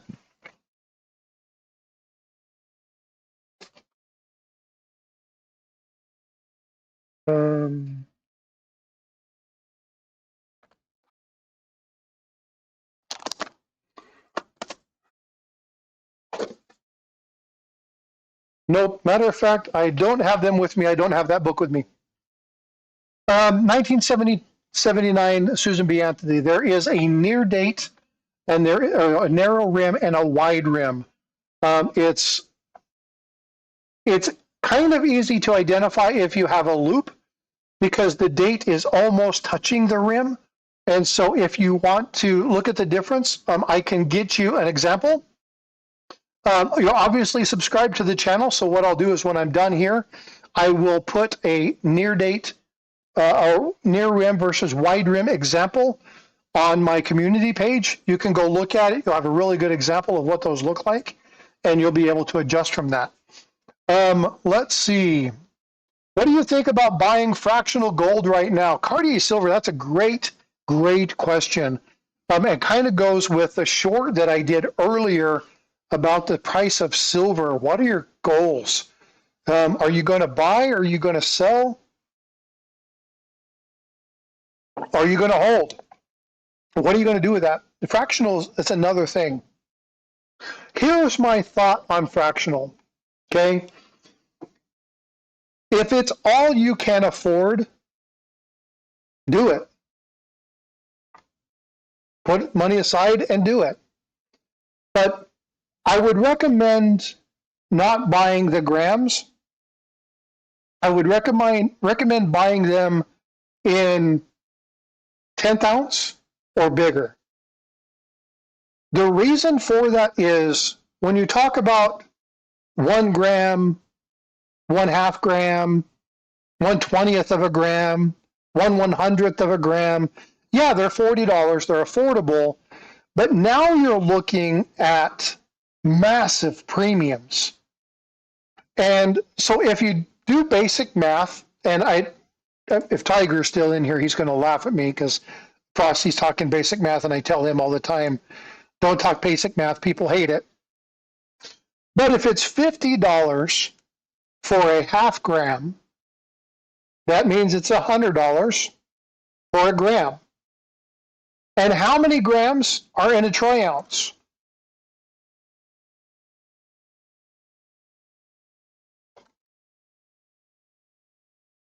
Come on, stackers. 31.1, there we go, see, all over it. So let's do some basic math. If it is $100 for every gram, and you got to buy 31 grams to get an ounce, how much over premium are you spending for that piece? Now you want to get even more ridiculous. Let's go to 1/40th or 1/20th of an ounce, of a gram. Now you're looking at OC's like, I swear I'm not a dealer. Well, maybe not of coins. Just kidding, bud. Just kidding. I know what you do on the side job. If you're talking about a 40th of an ounce, excuse me, 40th of a gram, and now you have, well, how many of them in a gram, right? So 2.5, and now you're paying $40. Now that $100 gram is now $125, $128, $130. So now you're $30 more per gram. Now you got to buy 31 grams. Now you're looking at another $900. How much money are you wasting in premiums? Now, I'm not saying not to do it. And again, folks, if we want to get into what Frosty thinks about collecting certain things, we can talk about all of the mistakes I've made. And there are plenty. Plenty. Okay? I can't tell you to buy or sell. I can't tell you to hold. I can't tell you that you should or shouldn't buy fractional. But what I can is I can make you guys think about things maybe in a different way so you can make some better informed decisions. But here's what I'm going to tell you. Anytime I tell you to check something out, 100% of the time you guys should be going to coin shops, going to coin dealers, going to bullion dealers, asking them their questions, and finding out if there's a shred of truth in what I say.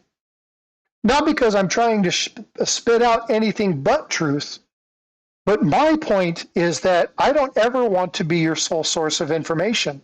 Having a singular source of information is bad. Cultivate multiple resources. You're going to go see a doctor. You don't go see one doctor. They tell you have terminal cancer. You're going to die in 2 weeks. You don't say, okay. You go see another doctor. You have to go run more tests. So don't trust your financial, your stacking, your coin collecting to one single person. It's nice to get into and listen to somebody. This is why I bring so many people onto my channel. I want so many different types of views. And a lot of people say, well, they think the same way you do. No, they don't. Tiger Stacker and I often get in disagreements when it comes to things like gold backs. I can't stand the concept of a gold back. I can't. I think it's a total freaking ripoff. I think that in a SHTF situation, a gold back is going to cost you a crap ton of money, and you're never going to be able to recover that because even though they're known by our community, a majority of the other people have no idea what the hell that is. It looks like a little gold foil art piece, and you'll never recover it. My opinion. Now, you're going to get differences of opinion by experts and people who work with it that have exit strategies. But this is my opinion. This is why I'm telling you, go find another opinion as well. Cultivate multiple opinions and then make your decision. Don't just listen to what I have to say and run with it. I will try to do my best at getting you the best information and bringing up people that not necessarily agree with my point of view. Frosty's a gold back guy. Now, I will tell you, OC, there are a couple of them that are amazing. Absolutely amazing. My favorite one right now is the Florida $5. Oy, oy, oy, oy, oy. That is such a good looking piece. You want to buy a couple to collect them? Do it. Absolutely. They're beautiful. Very nicely done. It's an amazing process to kind of understand the basic concept of how they do that. It's amazing. You want to collect them? Go for it. Right? You can collect anything you damn well want to. It doesn't, it's not up to me to tell you not to. My job is to teach you as much honesty as I can what the bottom line is, and then you make your determination. Let's go back through. Gold backs are pretty art. They absolutely are. Cartier says, I'm buying and holding. Stewart says, don't ever trust my math. Let's see, only $1,240 purchases. Yeah. So again, going back to that fractional piece, what I would recommend is, I love articles. Yes, I read a lot. I study. I'm good at it. I'm actually good at it. I'm good at doing research. I'm good at finding and vetting validation information. I'm good with talking people and establishing relationships and getting with people to say, hey, what do you think about this? And I'm often corrected. But this is how we grow, and this is how you learn. And then once I learn it, I share it with you all. I try not to be the first. I try to be more correct than being the first. This is something that is instilled by me, by my coin collecting mentor, Paula Bloom, whose bedside manner is not always appreciated by people. But I got to tell you what, I would rather take her brains and knowledge on varieties and errors than I ever would worry about her bedside manner. Because I know where her heart is. Her heart is protecting people. Thessalonica coins. Ooh. Now you're talking. OC Stacker says, I like Paula. If you're interested in facts, you should love her. All right, well, let's put another one up here people like. How about this one? This is a pretty one. I like this one. Ooh, are we out of focus? No, must focus. There we go.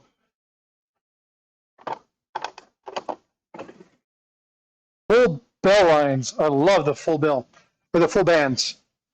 Full bell lines is the other one that I'm looking at right here. That's the other one. I got an MS65 here too. I'll show you a couple of coins. We'll go through a couple of these so people can see different ones. My nighttime meds are kicking in. Oh, good night, teacher. Thanks so much for being here. It's great to see you. Yeah, OC, it's Benji. I'm looking at one coin and talking about another, so I apologize. I'll show you guys my favorite coin here in just a few moments. Actually, it's not a coin. I lied. It was a gift, and they didn't know that they were gifting me this until I opened it live on stream. You guys ready for this?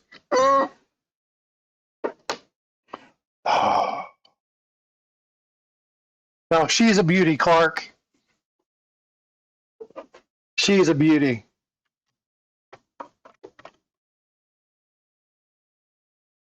Pulled a copper owl, Mark Dollar. Yeah.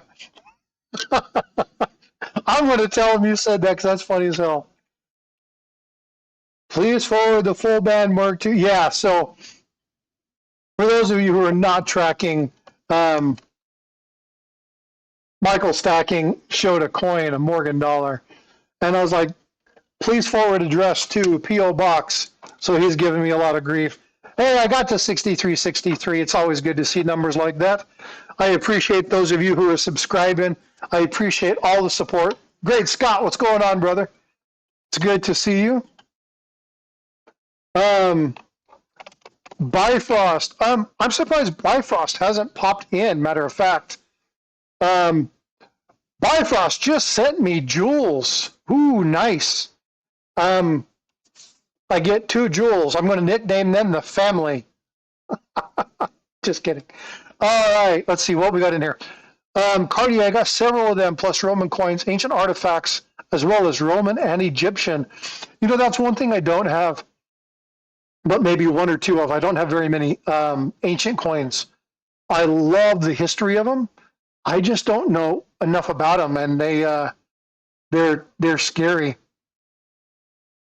Oh, just Mal, check that out. What's up? Ha ha ha. How are you?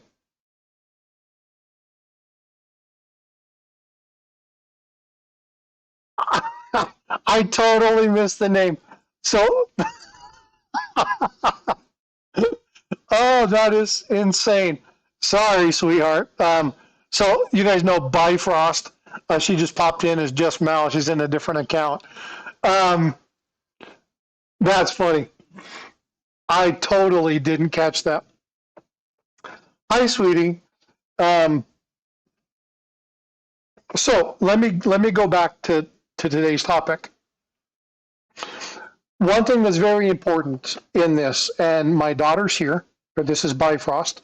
For those of you that doesn't know my daughter, she's extremely talented when it comes to art and artistry. But talking about this furlough situation, so I told you guys that that there are more people that are affected by this than just the people that are getting furloughed. And these are the families. But this is my daughter. So this situation, I would have to think as a parent, right? How would this affect my kids? What would be going on in the situation? Would I be able? She's currently in college right now, so I'll use her as an example. What will this do for my ability to? Do I have to pay for anything? Do I have any books? Are there any requirements for her to cover? These are different stressors that are going to be had by a number of families during this time frame. Hopefully, it only goes for a short time, but right now we don't know how long it's going to be. So again, my daughter came in. I wanted to make sure I utilize this as an example, because again, when we're talking about this furlough, when we're talking about this situation, you have to remember, this is not just government, folks. This is people, and that's what matters. I have a 1936 dime. Is it silver? 1936, Phil A says yes. Thank you, Phil A. That is correct. It is actually one of these. Let me pull it up. If I can remember where in this mess I put it. Oh, I stuck it in the other. Put it in my other case. Hold on just a sec. Yeah, so it's a Merc dime. It's got Winged Liberty or Lady Liberty or Mercury on the front of it. Probably one of the coolest coins. Coin was created by Adolf Weinman. Adolf Weinman also did the Walker half dollar. You probably know that standing walking feature. You recognize it from the this piece right here. Let me grab this one. Pull it out of here. I know I brought one up here. I brought one example of every coin, and now I can't find it. There it is. Adolf Weinman's design. This is the Walking Liberty. Again, you see the Walking Liberty half. It's also on the American Silver Eagle, the ASE. And so this is the same designer as the person who designed your 1936 dime. So in case you were wanting to find out more information on that, if you want to know more about Adolf Weinman, you can actually go to my page on YouTube and type in Adolf, and it'll pull up Adolf Weinman. I did an entire story on Adolf Weinman and the Mercury dime. Talks a little bit about the history, the design, the person that he had, that he had as the model for that. So if you're interested in that, Rosemary, you're more than welcome to go check that out. It's a really cool video. I'm not just saying it because it's mine. It's just there was a lot of good information from that. Two of the best designs, in my opinion. Yep, Philip the Board is very much the same way. He thinks that the Mercury dime is, again, it's one of his very favorite. Phil A, I am a huge Morgan fan. Well, here, let's do this. Throw up a bunch of different coins here for you. MS65 1887. Let's see if we can get that to focus. Focus. Got to say that without a German accent. Otherwise, people will think I'm swearing at them. Yeah, Morgan dollars. These are really cool.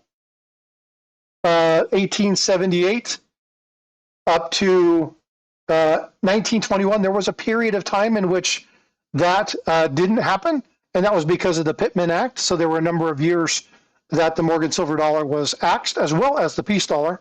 And then in 1921, to make up for the shortfall in the Pittman Act, they continued the Morgan dollar for one additional year and then minted the peace dollar. The peace dollar in 1921 is the key date, along with 1928.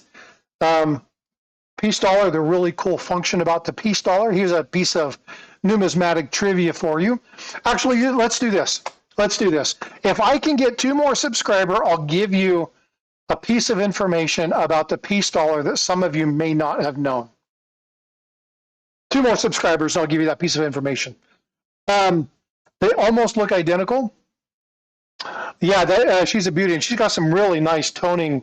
You can't really see it from this view, but let me see if I can turn that over. There you go. You can see kind of the orangey and the blue color starting down here.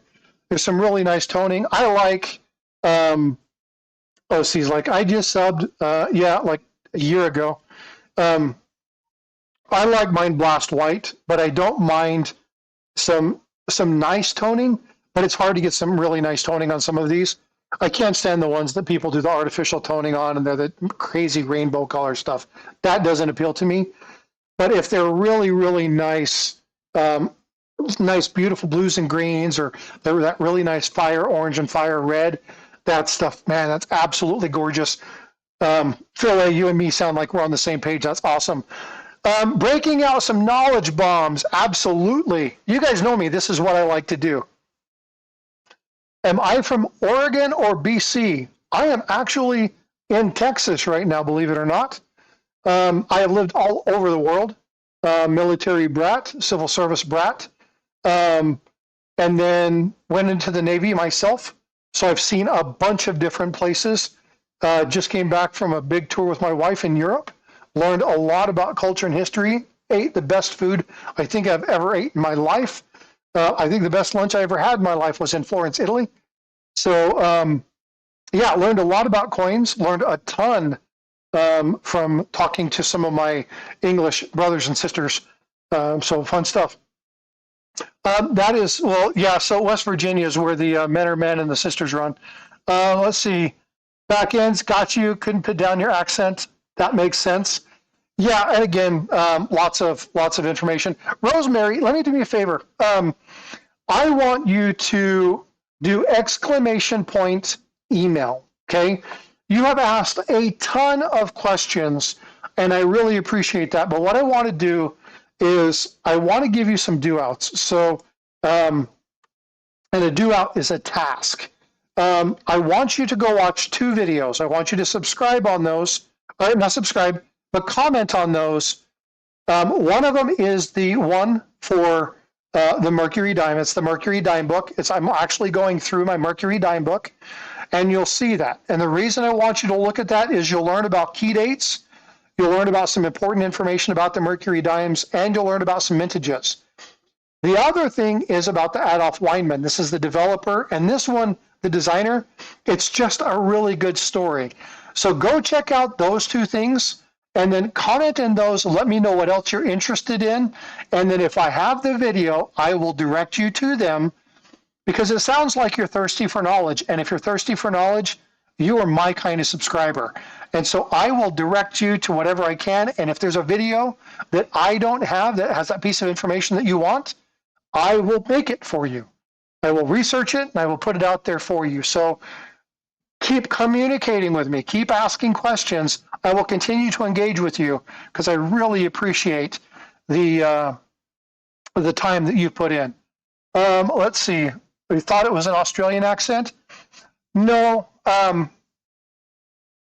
not really good at very many accents. I like acting like a wise guy, but I sound like a retard when I do it, so I don't do it very often.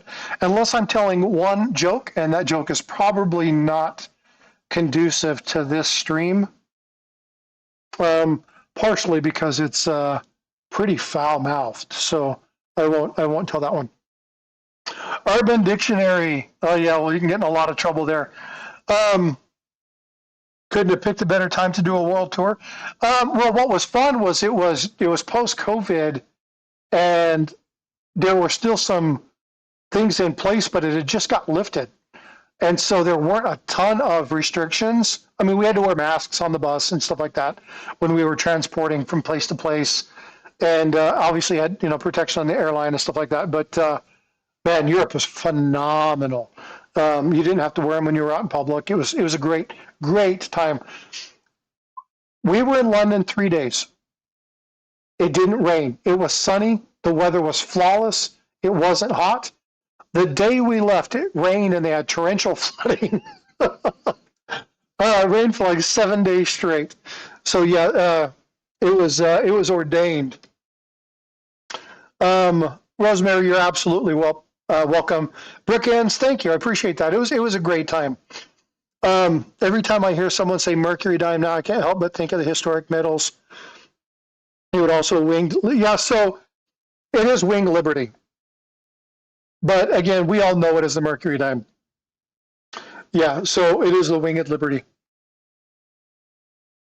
But what else you guys want to talk about? I mean, I can continue to pop up some coins and chit chat for a little bit. I can't be on too long because I do have to work in the morning. Oh, you know what? Here's one for you. One of the reasons that I can't stand. Oh, that was a heartbreak. I was hoping for MS70 in that coin. How about this one?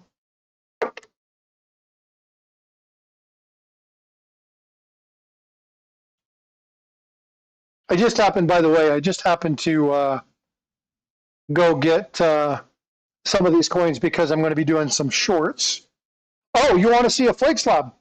Give me just a second and I will go grab one. Hold on just a minute. I have one set aside. I don't keep it anywhere near my real stuff. I only do it when I'm presenting some counterfeits, but I can talk about some counterfeit stuff and give you some how to identify some counterfeits if you want to. We can do that kind of stuff.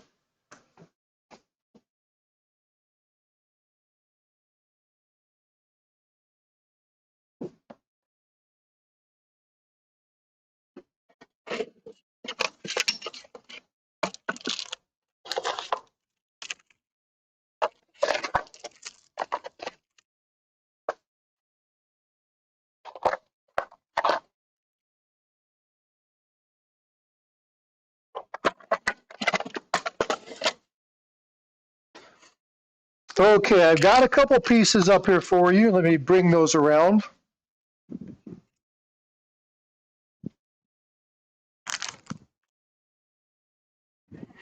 All right, so for those of you who are in the vertical stream, I'm going to change something up a little bit. It might cause you to get a little bit dizzy. I'll tell you when I'm done. Because I'm going to bring up my coin scope and I'm going to show you a couple things. So I'm going to move this out of the way. The lighting is going to get horrible on this for just a second. And let me put that back out there. So what I want to show you is this piece right here. All right. So this is a counterfeit slab. Okay. It is. There's a number of things wrong with this particular coin, and we will talk a little bit about what you need to look for when you're looking at slabs. If you're buying online, if you're going to be buying in an auction, certain things to ask people. This isn't a 100% foolproof item because there are people who have really good counterfeit slabs, and these counterfeit slabs can deceive even the best collectors. So when I talk about counterfeit slabs, I want you to understand that these are just some of the practices that I can give you. If you ever question whether a slab is authentic or real, I'm going to give you two things. Number one, trust your gut. If the price is too good to be true, it probably is. Okay. The second thing is if you're looking at a slab, and I'm going to turn this sideways.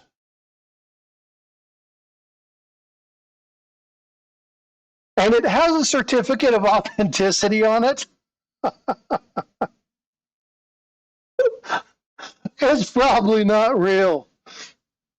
Oh, it always makes me laugh. Why is this so funny? People are like, well, don't you want a certificate of authenticity? The slab itself is the certificate. Okay, that's what the slab is. The slab is certifying that coin is real. It's genuine. Hey, speak of Philip the Board. What's up, brother? We were just talking about Mercury dimes. This is one of the people I was telling you absolutely loves Mercury dime. So yeah, this is really important. Again, you're not going to see certificate here, but what I really want to show you is I'm going to turn this way, and there's a little telltale sign about this, and you may be able to see this, you may maybe not be able to see this here, but I'm going to show you a couple slabs. And the slabs that I'm going to show you are going to be basically all the same from this particular vantage point. And again, we're looking at the side, okay? Now, when we look at authentic slab, now this is harder to tell with CAC. CAC, you should know kind of what's happening here.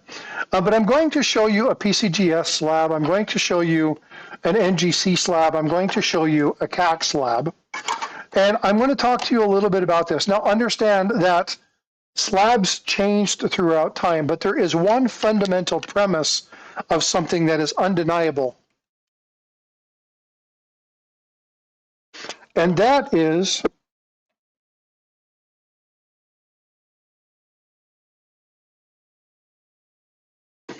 oh, my daughter just texted me something, and it's so freaking fabulous. Okay, I'll tell you in just a minute.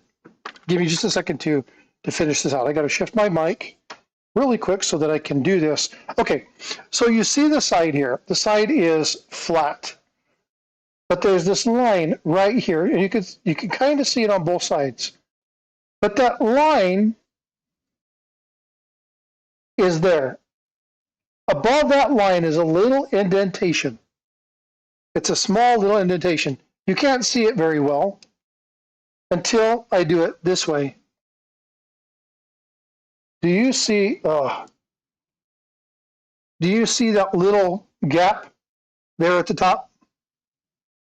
Right there. That's the best picture of it right there. If you can see the little gap at the top of that, put a 1 in chat.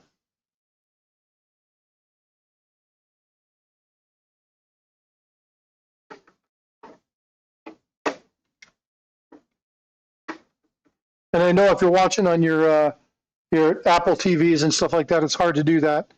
If you're watching and you're not subscribed and you see this, subscribe to the channel. That will help me know that you can see this, okay?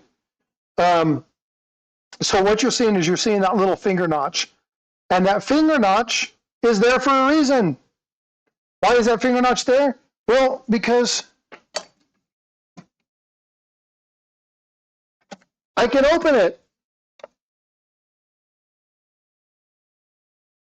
Yeah, well, you know what, folks? That's a problem because your certified slab shouldn't be able to be opened. Okay? Was the slab cracked open? No. It is one of these types of slabs. You can buy them online. And they're not airtight. They're just a coin holder. That's all they are. And so what people do is they create these labels. They want you interested in buying one. So they slap some stupid crap like this on that. Oh, you guys want to see something else? Okay. Let me give you a friendly little piece of advice. Who grades coins? What companies? The companies that grade the coins are who? PCGS, NGC, PCGS, ANAX, PNC, right? There's IGC. There's people who slab coins. You know who will never slab a coin? The United States Mint. And yes, this is on the fake slab. The United States Mint sticker. Yes, the United States Mint is the one that did this, right? Yes, is that what they're trying to tell you? Oh, by the way, if you scan the barcode,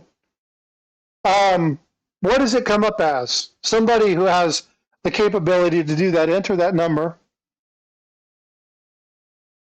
Tell me what it comes up as. Okay, now when you look at the coin, you can see that's very, very, very brassy looking. And there's a couple different tests. So what is the first test you guys should do? Well, this one doesn't really apply anymore. This is a magnet. It's a heavy duty magnet, okay?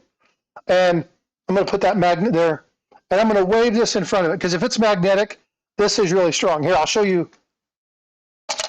Okay, I'm going to show you one. Just a sec. It's going to, I got to find the one that's magnetic here. It is,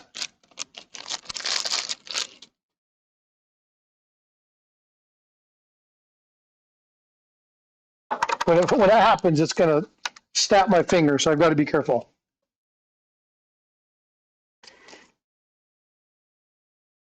Which one is it? Oh, maybe I didn't grab.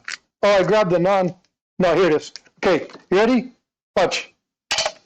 Oh, shit. I mean, it's strong enough it picks up my knife. Okay, so it's a really strong magnet. And that's one test that you can do. But here's the thing about magnets. The counterfeiters are getting smart. They're not utilizing magnets. They're not utilizing metals that are magnetic near as much. You'll still find them, right? And that, I knew that was going to happen. It just totally blew the screen away. Oh, I lost.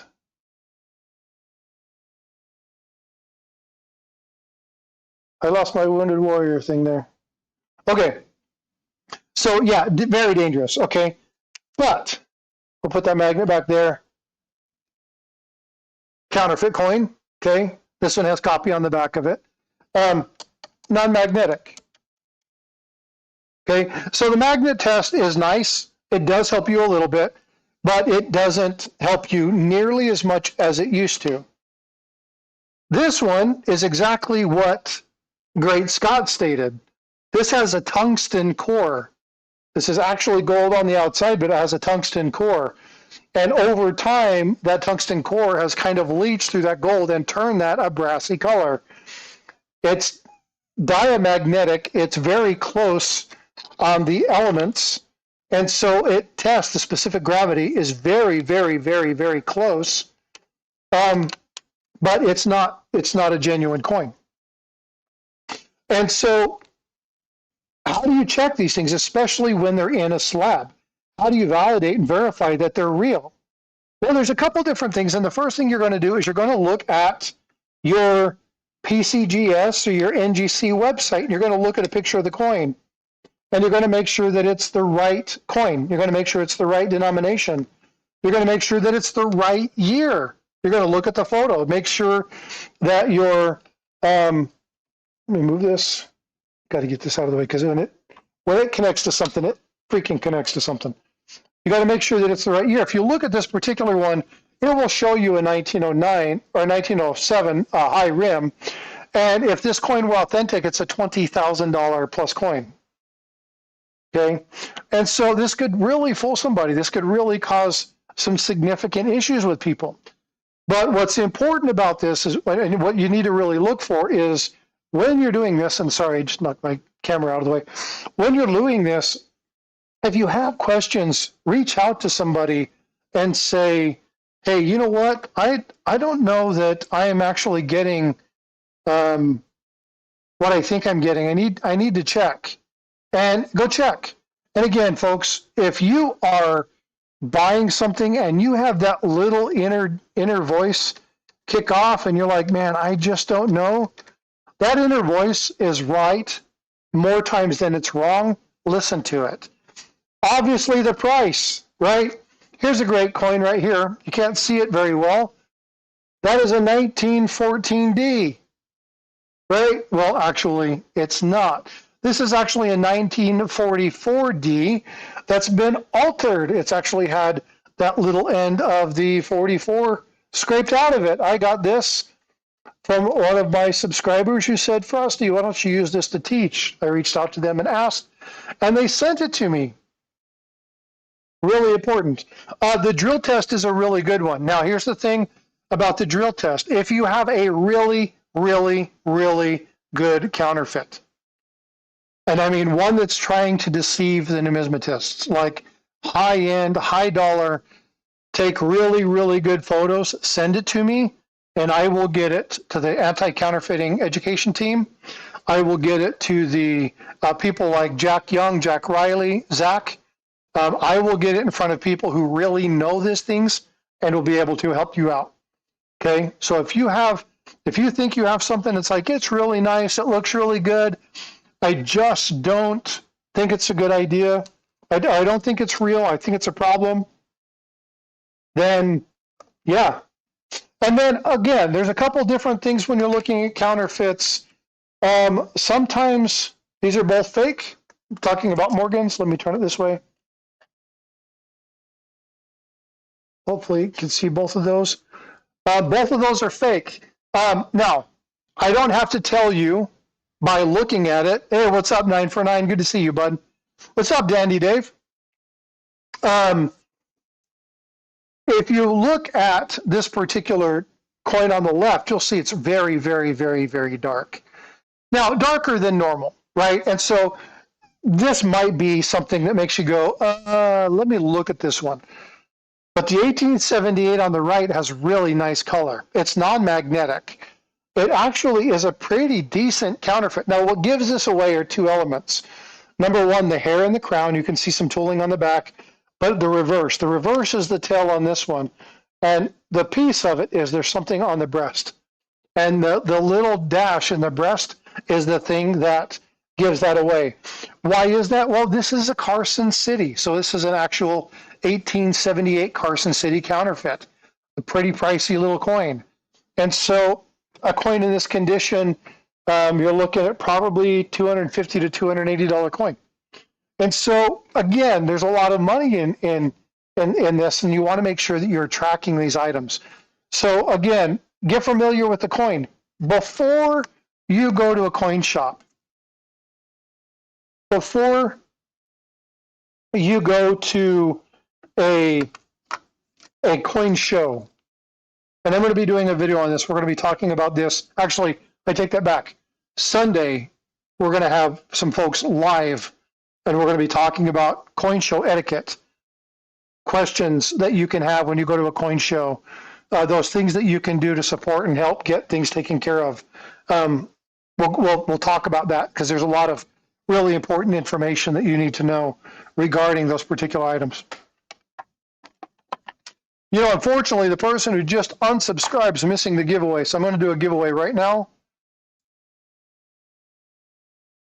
Too bad that they unsubscribed just at that time because I was typing it in. So let's see who the winner is. I'm going to give away a channel round. You guys haven't seen my channel rounds.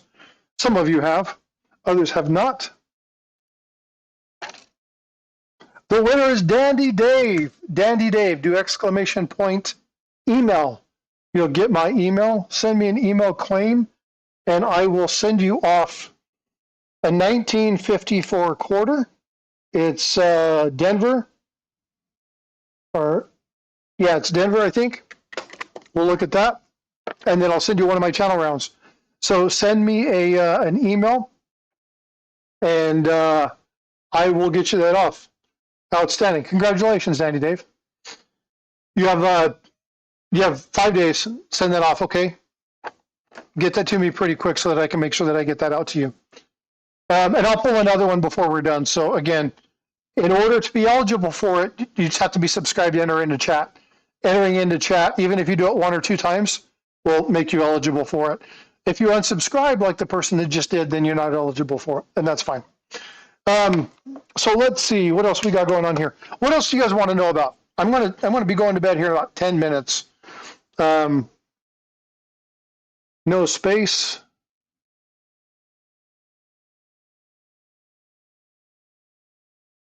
Oh yeah, no space.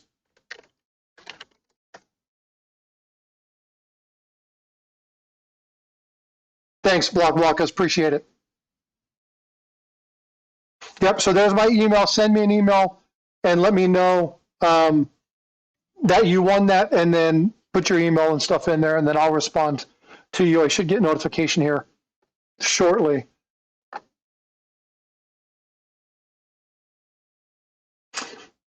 So here's a question that I have for you. Got a bunch of people in chat right now. Let's utilize chat to help solve one of my daughter's questions. So as I told you guys before, she is looking at creating some different things. She's an artist.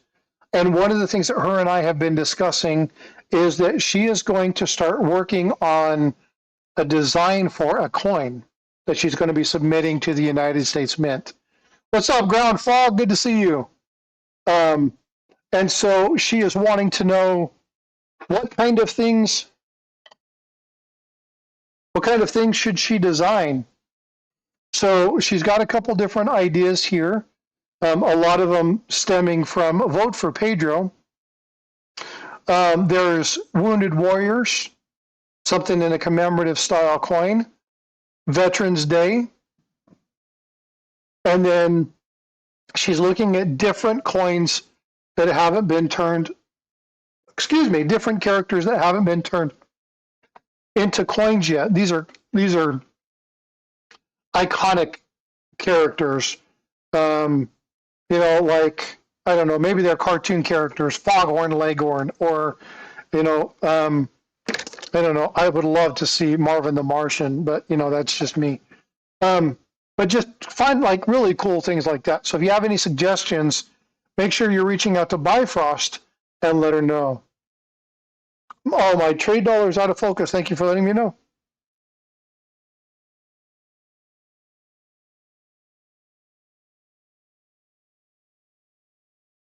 There we go.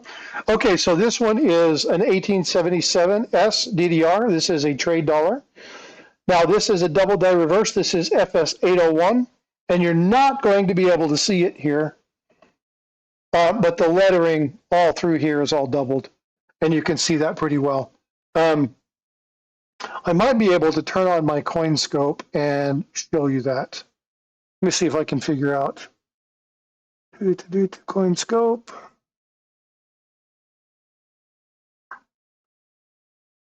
Bring the coin scope up a little bit. I'm going to adjust the coin scope a little bit so you guys can still kind of see where I'm going to be presenting this. Now let me drop this coin and turn my lights on. Oops. Got to adjust something really quickly. All right, let's see if we can see.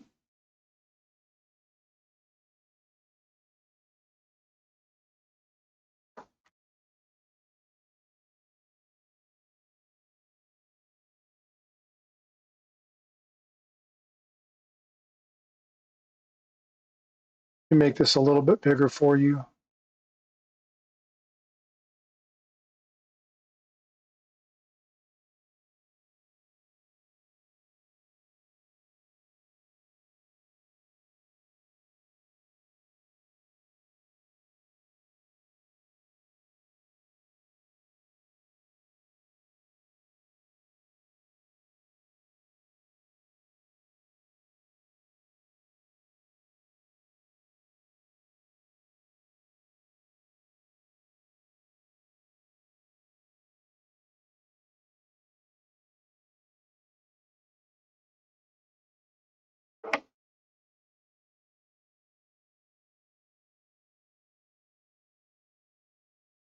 Try to get that. I need to pull up the variety real quick and remember exactly where it's at. Just a second. Let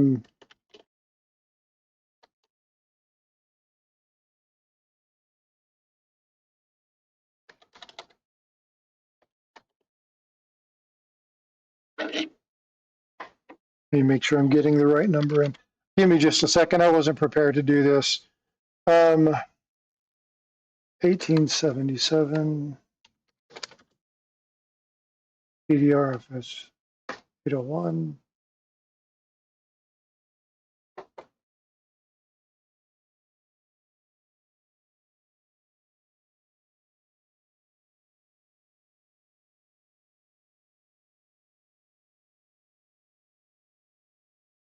Okay, I want to make sure that I'm showing you the right positioning so that I can get the best.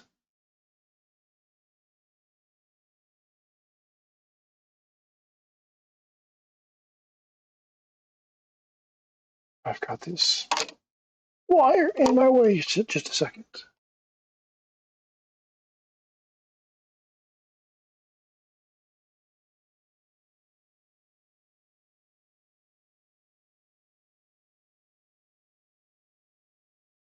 Can you guys see the doubling in that?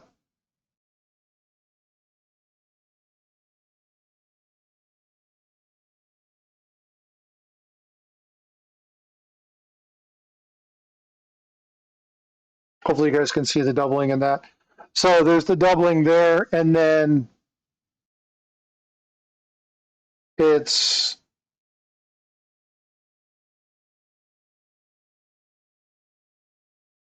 hold on just a sec. Oops. Shouldn't have moved the coin. Hold on just a second. I'll show you. Trying to bring something up, but it's being. My dad gave me an old belt buckle with an old coin in it from his dad, similar to that. I'm curious. Oh yeah, no problem. If you want to take a picture of it, trying to get a better image with the lighting to show you the E pluribus unum, it's really hard to see. I'm going to have to get in. I think that's better. Let me get a little bit closer.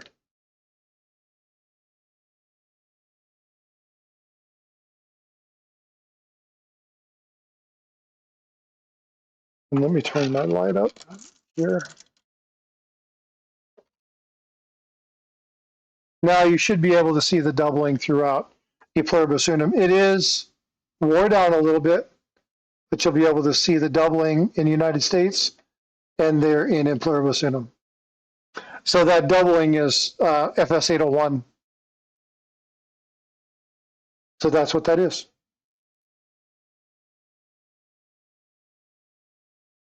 Fun thing. All right, let's go ahead and turn this back off and let's get back to this. So we'll put that back up there. I wasn't planning on doing anything with coins, so I didn't have my coin scope set up, so I apologize. Oops.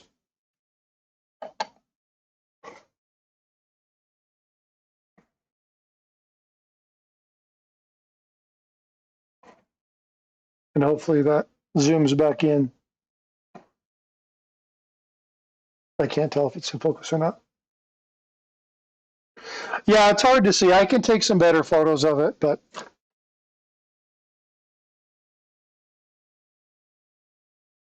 there we go. That's a little better. Normally I have autofocus turned on, but I've been moving stuff around, so I haven't done that.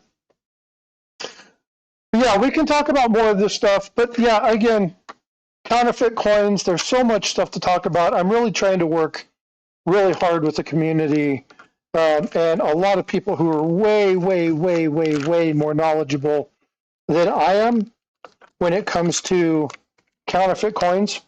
But it's very important to me to protect the hobby and make sure that you all have the best information. Let's see, this is send you a photo of it. Yeah, so if you do exclamation point email, just like I did in chat,